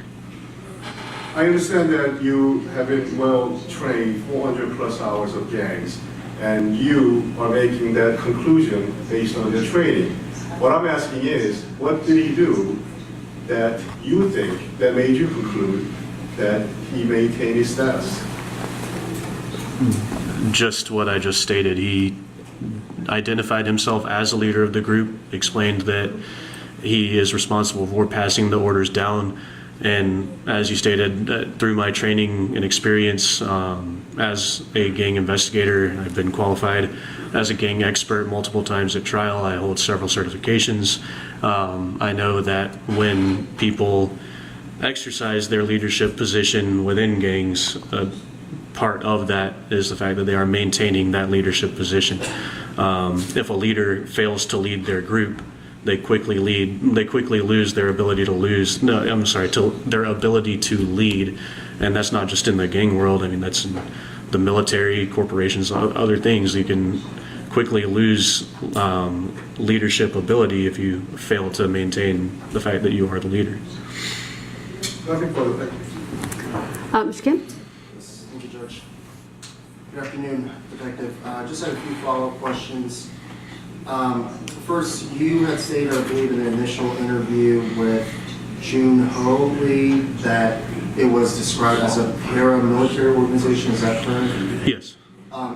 just so I'm clear, is that the specific terminology he used or that you interpreted? No, that's my interpretation. He did say that it's like the military. I don't think he actually used the word paramilitary. When he was explaining the initiation process to me, myself and Sergeant McClellan were in the interview room with him. We're both military veterans. When he was explaining the initiation process to us, he kept saying that they would do exercises and that they would beat the victim and things like that, like the military does, was his example. And then when we both kind of explained that we were both military veterans and none of that really, we had to exercise and things like that, but never to the extent where we died, obviously, then he kind of shut down at that point. And thank you for your service. Secondly, you stated that in the interviews you conducted, I believe it's a juvenile interview, that everyone must go through the process with an initiation. Is that correct? That is what the juvenile stated, yes. Okay. Do you have any evidence through testimony or what you've reviewed in association with this case in terms of my client, Gawom Lee, being a member or part of this organization? Sorry, did you say your client's Gawom Lee? Yes. Your client stated that your client stated that he did not go through the orientation process. Excuse me while I reference my notes.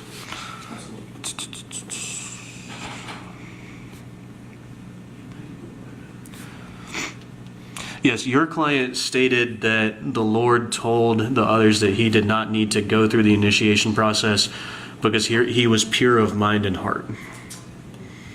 And I also want to clarify, were you using an interpreter with the interview with my client? Intermittently, yes. There was a Korean-speaking detective in the room with us. Your client was able to understand me for the most part, but when there were questions that needed clarification or answers that needed clarification, Detective Yi was the Korean-speaking detective that was in the room, and he would translate for us whenever there was a gap in understanding.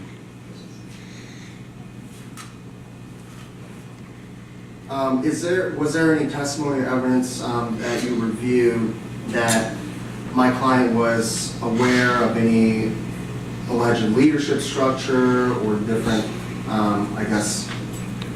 rules with regards to the members? Excuse me while I reference my notes.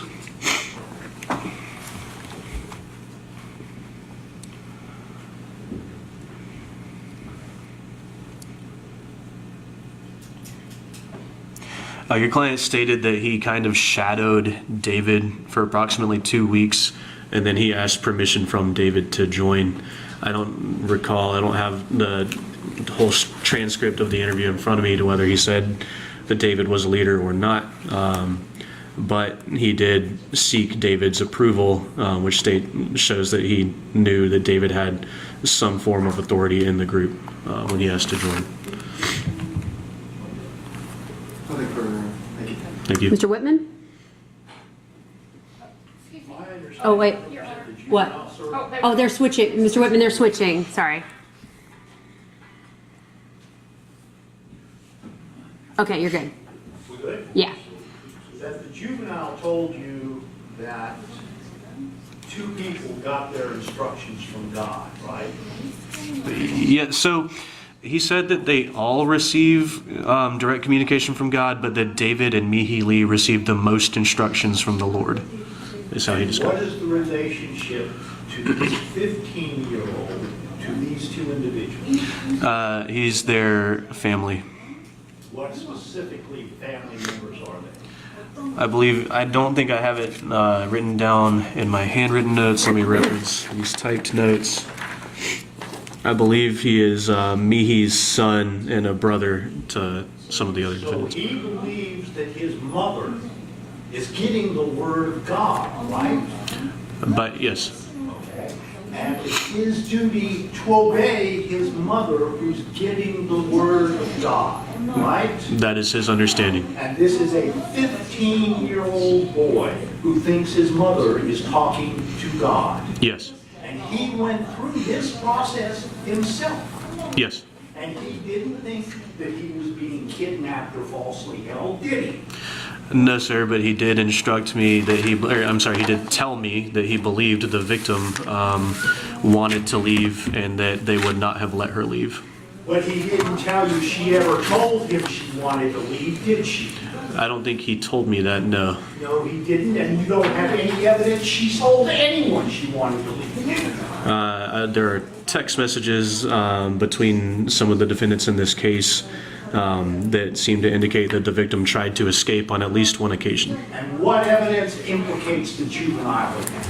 I'm not sure if any of those text messages were between your specific client and He told anyone you else. they pray 6 hours a day.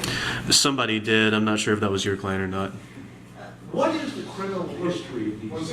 Yeah, you're Mr. I'm going too fast? Yes, you're going too fast. Not trial, just a preliminary hearing. Slow down. Gotcha. What is the criminal history of these defendants? I am unaware. How much money have they made from this criminal organization? I am unaware. How many drive-by shootings they've been by? I don't know of any. How many extortion attempts have they attempted? I don't know. Do you think they ever have? I wouldn't know off the top of my head. Seriously? No, I don't know. I have no way to say yes or I have no. nothing else. Anything further from any of, do you need to consult with? Yeah, I just have one. Of course. Did you find during the course of the investigation any logs or procedural notes or any kind of, I guess, written instructions on the gang in terms of what they're supposed to do and what they're not to do? No, sir. I haven't found any type of like manifesto, book of knowledge, anything like that. Thanks. No, sir. John, I only have one question. Of course. You indicated he was going to be charged my client. What type of gang is it? Is a criminal street gang by the definition of OCGA 1615-3. That's nice, but were they out robbing anybody, kidnapping anybody? They were falsely imprisoning people and beating people. I can't hear you. What? They were falsely imprisoning people and beating people. And killed one. All right, so that was all part of their initiation, Correct. so it was voluntary. Objection, argument. That's argumentative, Mr. Burgess. I think that's subject of the, that's an argument for a later date. So this street gang, how much money did they make? I don't know. Did they sell drugs? I don't have any evidence to say that they do. No. What is the predicate act of being in the street gang? The predicate charges as they're charged in this case, false imprisonment, felony murder, tampering with evidence. That may be a crime, but it's not a crime of the street gang. It has to be some connection to the gang. It is. It's, Objection, argument. Yeah, I've got, by the way, Mr. Burgess, I have the statutes in front of me. Got it here, Judge. And we want to, that's more argument. I think you are, if you have questions specifically supporting the basis for his warrant, that's fair. But some of this is sounding like an argument for me. All right, anything else? Anything, Mr. Ian, by way of redirect? Yeah, yeah. All right, Detective Riggs, you can step down. thank you, Your Honor. Anything further, any other evidence from the state? Mr. Chung? State rests. All right, any evidence from any of the defendants? Just argument? Okay, all right, let's go. I see Mr. Whitman's just kind of, No, I'm saying no, go ahead. yeah, just kind of chilling over there in the front row. Not used to, like that. All right, Mr. Burgess, you want to go first? We'll stay in the same order. And I will be brief. That's okay. Hey, I'm here all the time, so it doesn't matter to me one way or the other. In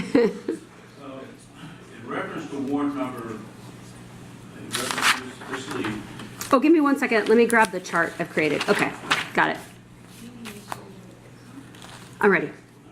in reference to warrant number 23W17138, felony murder, it states in the warrant that the felony murder was caused by false imprisonment, but they never testified to how she died. But You can't have But hold on, Mr. Burgess, the autopsy report is not conclusive yet, but the testimony, which I paid very close attention to, did say that Dr. Terry has declared that it was a homicide. Right. She could not, the detective could not tell us how she died. In other words, if you shoot somebody in the chest and they ruled it as a gunshot wound. She testified to some evidence with malnourishment and things like that, yes, and the body was burned. She never, Wasn't it? That's what or the car was burned. There was something. I don't think there's any evidence of that. Was that? What was the Appearance of being burned. appearance? I heard about the chemical explosion at the beginning or something to that effect. But anyway, I apologize, Mr. Burgess. Go ahead. but Your Honor, they never stated the cause of death. In order to have, so it has to be something definitive, because you got to charge with felony murder. But there's no dispute. There's a death. Huh? There's no dispute. There's a death. No. That doesn't mean that my client had anything to do with it. I'll go on. I understand. In reference to warrant number 23W17137, that's the false imprisonment charge. Mm-hmm. As the detective testified, this woman, there's no evidence that she was bound. She could not, she actually went upstairs one time and quoted testimony and said she wanted to leave. There was no locks on the doors that prohibited her from leaving. In order to have a false imprisonment, you have to be able to keep somebody there. And also, and I know this. But you can keep somebody there with actions, threats, coercion, things like that. Locks are not the sole indicia of false imprisonment. I've done a great deal of research on that in preparation for this hearing. How about this? They're saying that between July 21st of 2023 and September the 12th of 2023, but they testified that she died prior to September the 12th. You can't, if it's a corpse, it is not false imprisonment. Now, I understand they can clear it up later. I think that I'm not going to, on a probable cause determination, because I can correct any irregularity in a warrant at a preliminary hearing. I can even bind the case over as a different offense. So I'm not going to be persuaded by that argument, given that the detective's testimony was because of the condition of the body and the photographs that they tried to match up with when she first appeared to be deceased. They were not sure yet, pending the results of Dr. Terry's complete autopsy, when specifically the death was. But I agree with you, it read a little odd in the warrant. I do agree with you there. In reference to warrant 23W17139, concealing the death, there's just no evidence.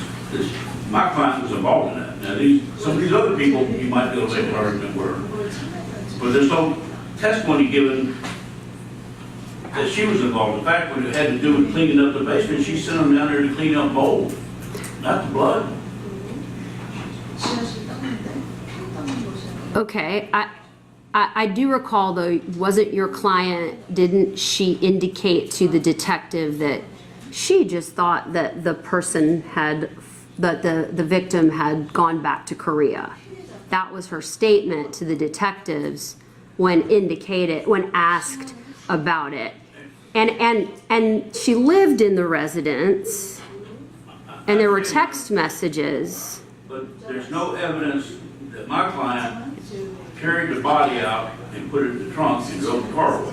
I don't think that's sufficient. I don't think the carrying of the body out and putting it in the trunk is necessarily the sole determination of concealing. And you know how I work. I'm just sort of working this out myself as I listen to the argument. But there's also a lot of this, as it's been testified to, there's a lot of party to the crime allusions in this testimony about who had knowledge and did these kinds of things. I mean, I don't know that if it were an armed robbery and they're all standing there and one person pulls the trigger that kills someone, they can all be charged with murder. I mean, that's just the way the law works. Yeah, so that's how, I mean, I think I'm entitled to assess the evidence on a probable cause standard. Reference to warrant 23W17140, tampering with evidence. There is absolutely no direct or scientific evidence that my client was involved in any of that. They're talking about tampering with evidence, was cleaning up of the basement, and they never stated, and it's not my duty to ask, the detective never stated what she tampered with. You can't just say, well, she tampered with evidence, because the other people may have gone down and cleaned it up. There's no evidence that she was involved in that. We would submit, that doesn't even make probable cause. Okay, let me hear from, who's going to respond to Mr. Burgess's argument? Mr. Chung? Your Honor, I will, Your Honor. Your Honor, as far as false imprisonment is concerned, Your Honor, there's a reason. No judge ever has a lock on the door, for example. But attorneys also. Well, I've had cases with a lock on the door. Sometimes, those are not very challenging from a probable cause perspective. Attorneys ask to be excused because that's to be expected, and they're legally bound by a judge expecting them to be in a courtroom. I'm only talking about locks. Wait, are you saying I'm falsely imprisoning you? No. But the logistics is that you don't need locks in order to keep somebody there, either through a legal process like a judge would, or either through intimidation and perhaps failed attempts, and perhaps taking somebody's all means of being independent away. Well, isn't that was some of the evidence that I did find persuasive, that she had, her cell phone was taken, she had no money, and no one else here. And that's my argument after the locks thing. We also have evidence that, as far as false imprisonment is concerned, that the defendant, Mihee Lee, ordered Eric Hyun to make sure that she does not have access to outside people. For example, when contractors, Detective Carter testified, when contractors would show up, that Mihee would order Eric Hyun to, for example, put newspapers on windows or garage Judge, I'm going to object. I mean, this was not in evidence. No, it was. It absolutely was. I even recalled that testimony. There were newspapers and the windows were blocked in the basement. She testified to that, absolutely. I just want to make sure that Mr. Chong is not offering the evidence. No, I paid. It bothers people how well I have a recall, and I absolutely remember the testimony. Yeah. So I paid very close attention, and the Detective Carter testified that the windows were obscured by newspaper, and there was nothing, you couldn't see in or out. Correct. So yes. That was among the textual. Not only did she see it in the messages between Mihee as well as Eric, she also saw corroboration by the way of physical evidence when she arrived at the search warrant. All these things lead to, all of these things obviously are circumstantial evidence that leads a conclusion by probable cause standard that Mihee Lee, and because that's the only person we're making arguments for right now, is that, that's how I'm understanding it,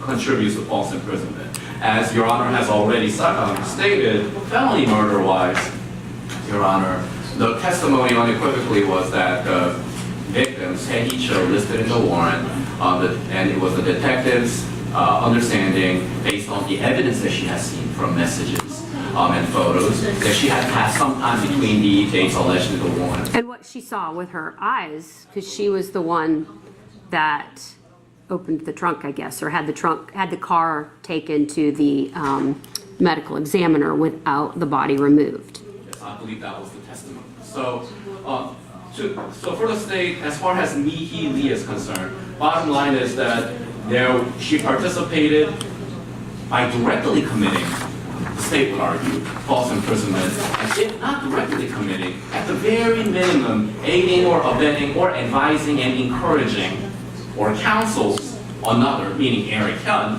to commit the false imprisonment.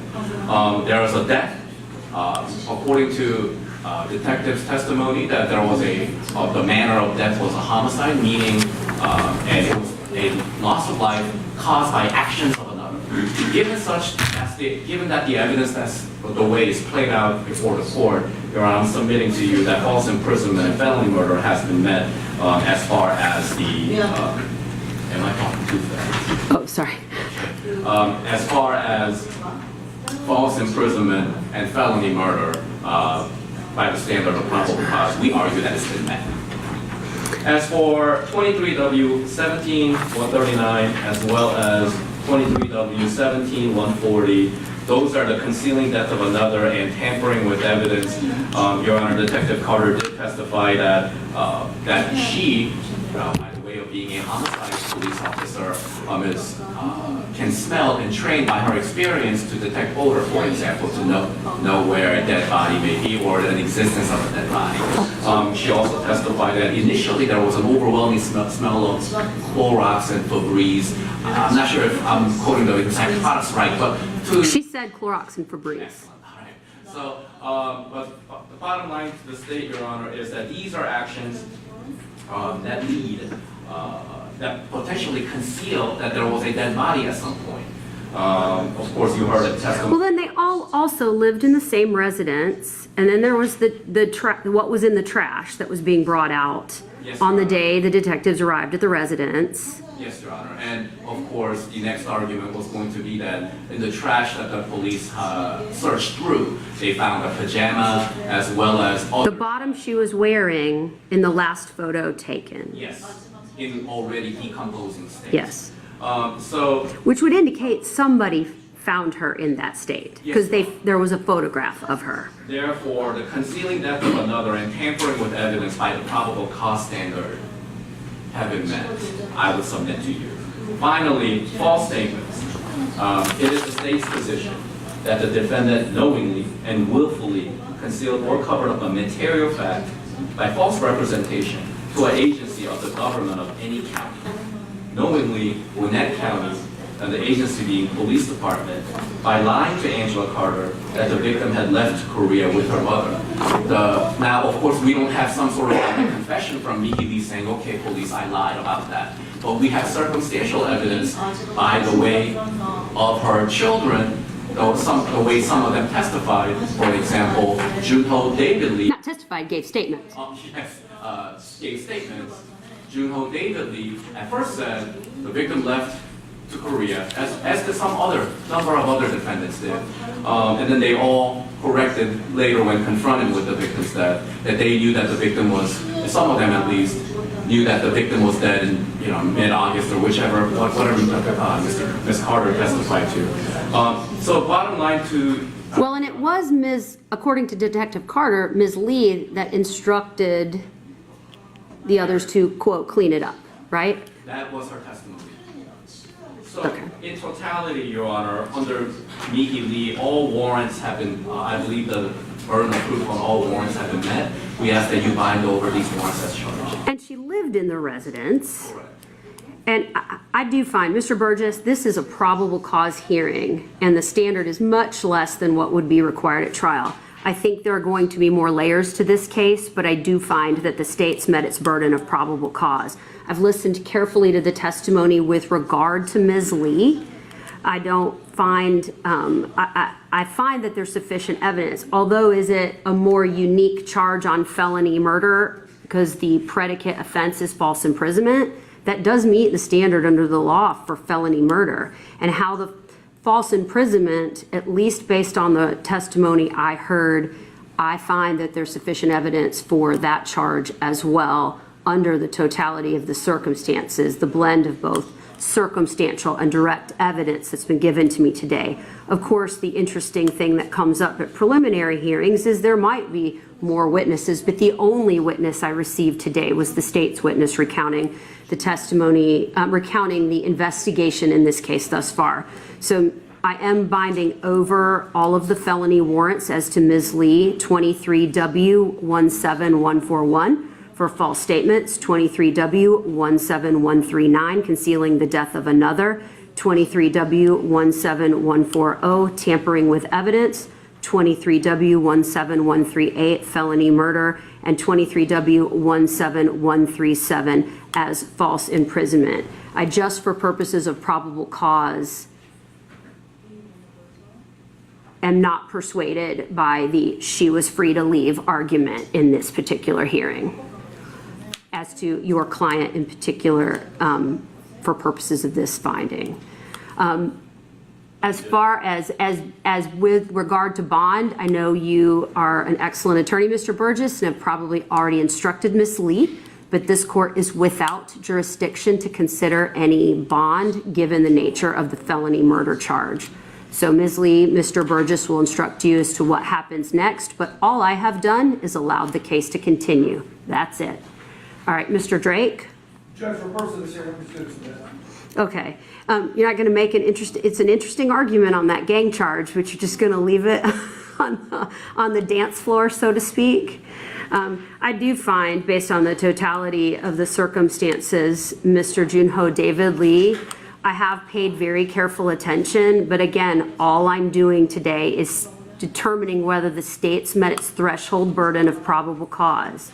I will tell you, anyone who's been in front of me, I've reviewed all the code sections in great detail before I came out. I reviewed all of the warrants. I created a chart and I have them all in front of me.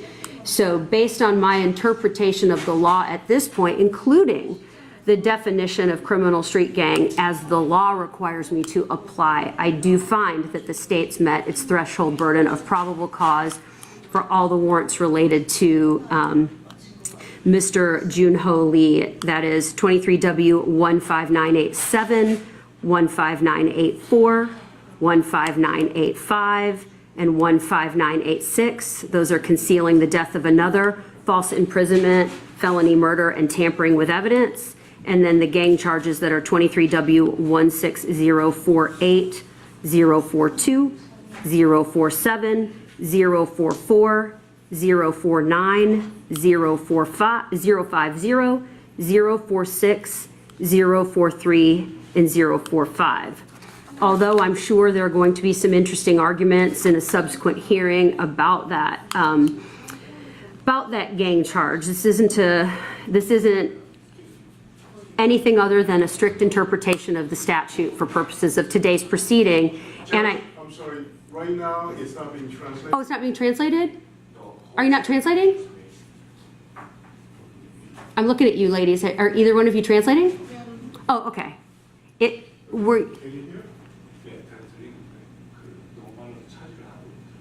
So he could hear, but it's too fast, so he's not. Oh, I thought I was being slower than I normally speak, but I'll stay.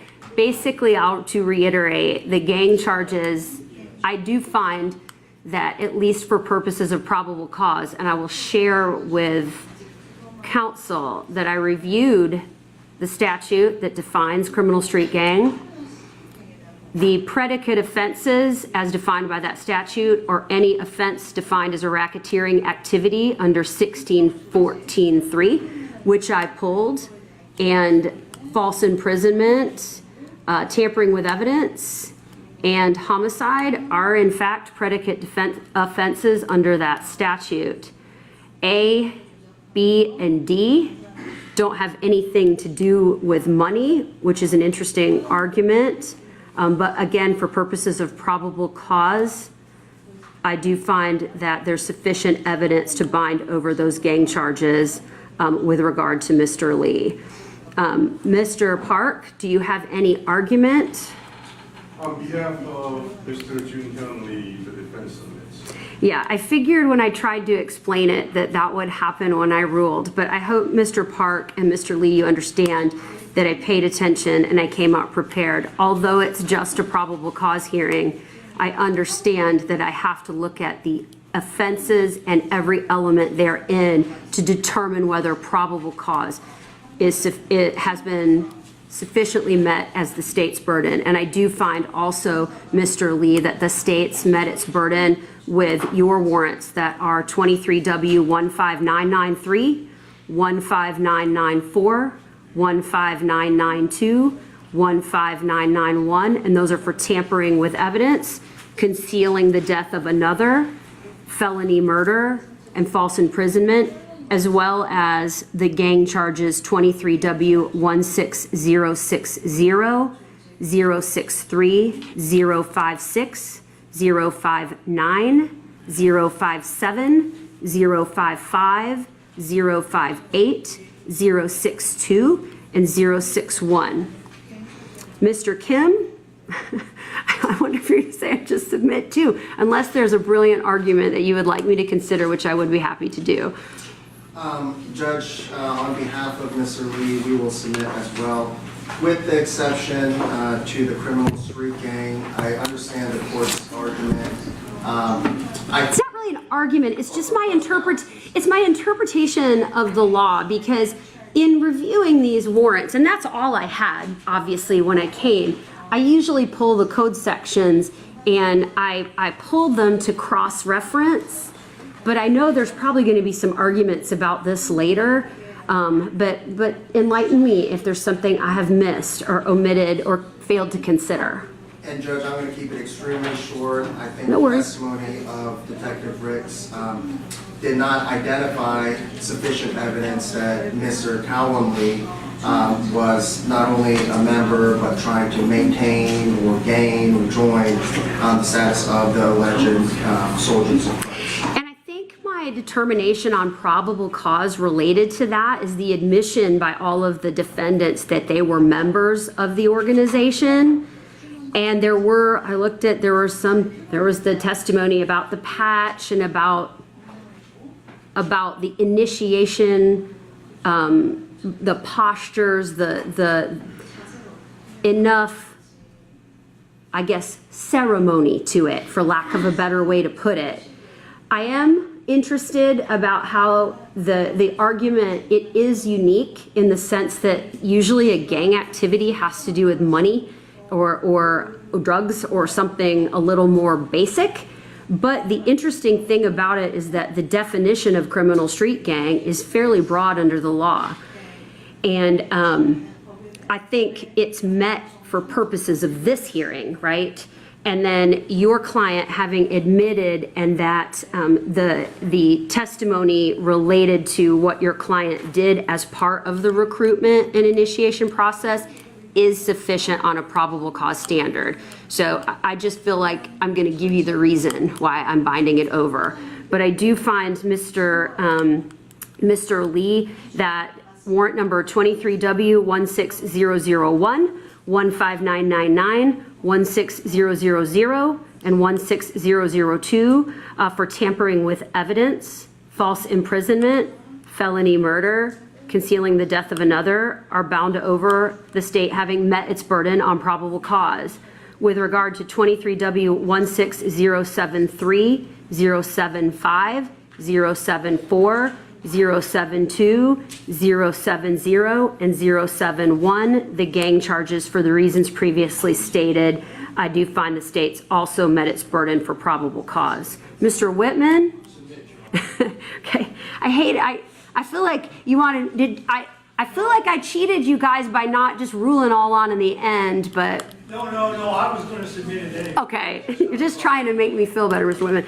Okay, so I do find, Mr. Lee, I know, we've got warrant 23W15998, 15996, 15995, and 15997, concealing the death of another, felony murder, false imprisonment, and tampering with evidence. The added charges, I've gone ahead and done the preliminary hearing on, but again, instructing the Sheriff's Department to bring the juvenile back to the I'm saying GJAC, but the jail court annex back to 2900 University Parkway to get booked in on those charges before being returned to RYDC. So otherwise, I'm going to get a call about that because the warrants technically haven't been served until he's been booked in on them. If you need an order on that, catch me before I leave. Otherwise, you might need an order? Okay, well, I can handle that. So warrant numbers 23W16064, 065, 066, 067, 068, and 069 are bound over. I do find that the state's met its burden on probable cause. And I guess I will, if you want to wait before, Mr. Whitman did want to speak to his client in the back, correct? Okay. I don't need to speak to him. We've been talking all evening. In fact, we're taking him down now and hopefully going to give him a sandwich. that's good. And then what I'll do is I'll do an order to make sure that's okay with you too, that he gets booked in on those charges. Yeah, we'd like to get it all taken care of today. I know. I'm not doing anything about the search warrant though. That's between you and Detective Carter. Okay. You'd like a sandwich too? I appreciate everybody's patience with me. I always am concerned making sure that when we have interpreters that we're able to make sure everyone could see, hear, and understand. It slows the pace of the proceeding down, but it's critical to me that you all were able to understand and participate in the proceeding. Thank you, Madam Interpreters. I appreciate your patience with us as well.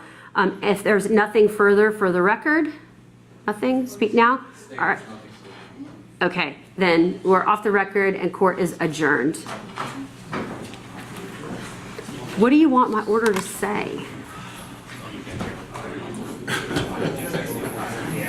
I have a transport order. How about who's taking him back?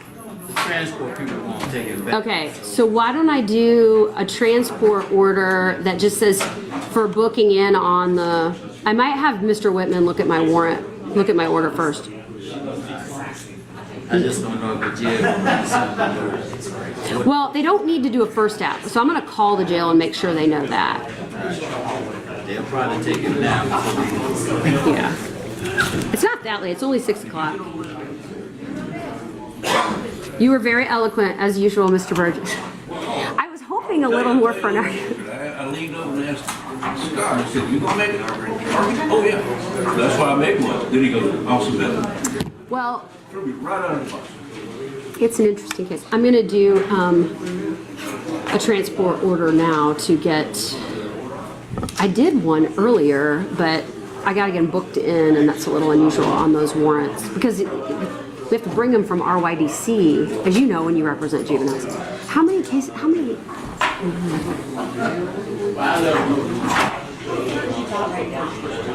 Yeah, how many? Oh, you do. No, I can't, because here's what happens, is everybody assumes I do, but I don't know. I think I feel like Dr. Jeff. I think I got 12, 15. Because you have to, if you ever get to a point, you know, you're like, I can take them right up, because I don't know.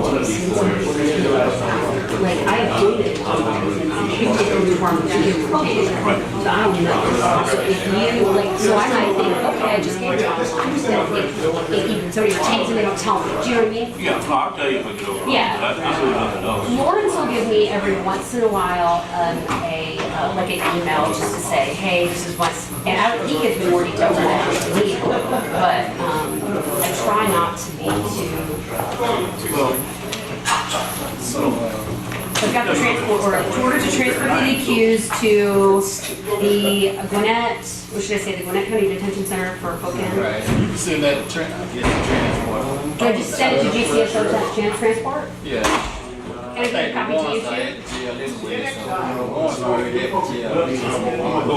I think I have the original warrants. Thanks a lot, guys. You can send that. Yeah, send it with them. Send it with them, okay? Yeah, because I've got warrant numbers. I need the warrant sent back so we can trade. Who's here that I can talk to? Transport people downstairs. Yeah, can you? We won't relay the message. You what? Who's going to relay the message to the transport people? Okay, yeah, 1, 6, No, I don't. 6. I mean, this should be no big deal, because he already got warrants over there, so. Yeah, but I have the original, so I want them to bring it back. Okay, so they've got them? They have copies of them? If I have the originals, Did you ever send them to the jail? the jail brought them to me today. No, that's what I'm saying, there's only one set, and I've got them. I have them in my hand. Alright, so I'll tell them. So they need to take those over there with them, I think. Okay. I just don't know how they gonna come back. Okay, accused, the above, okay. The above, wait, let me do this. I should have done that earlier. I thought the above listed accused,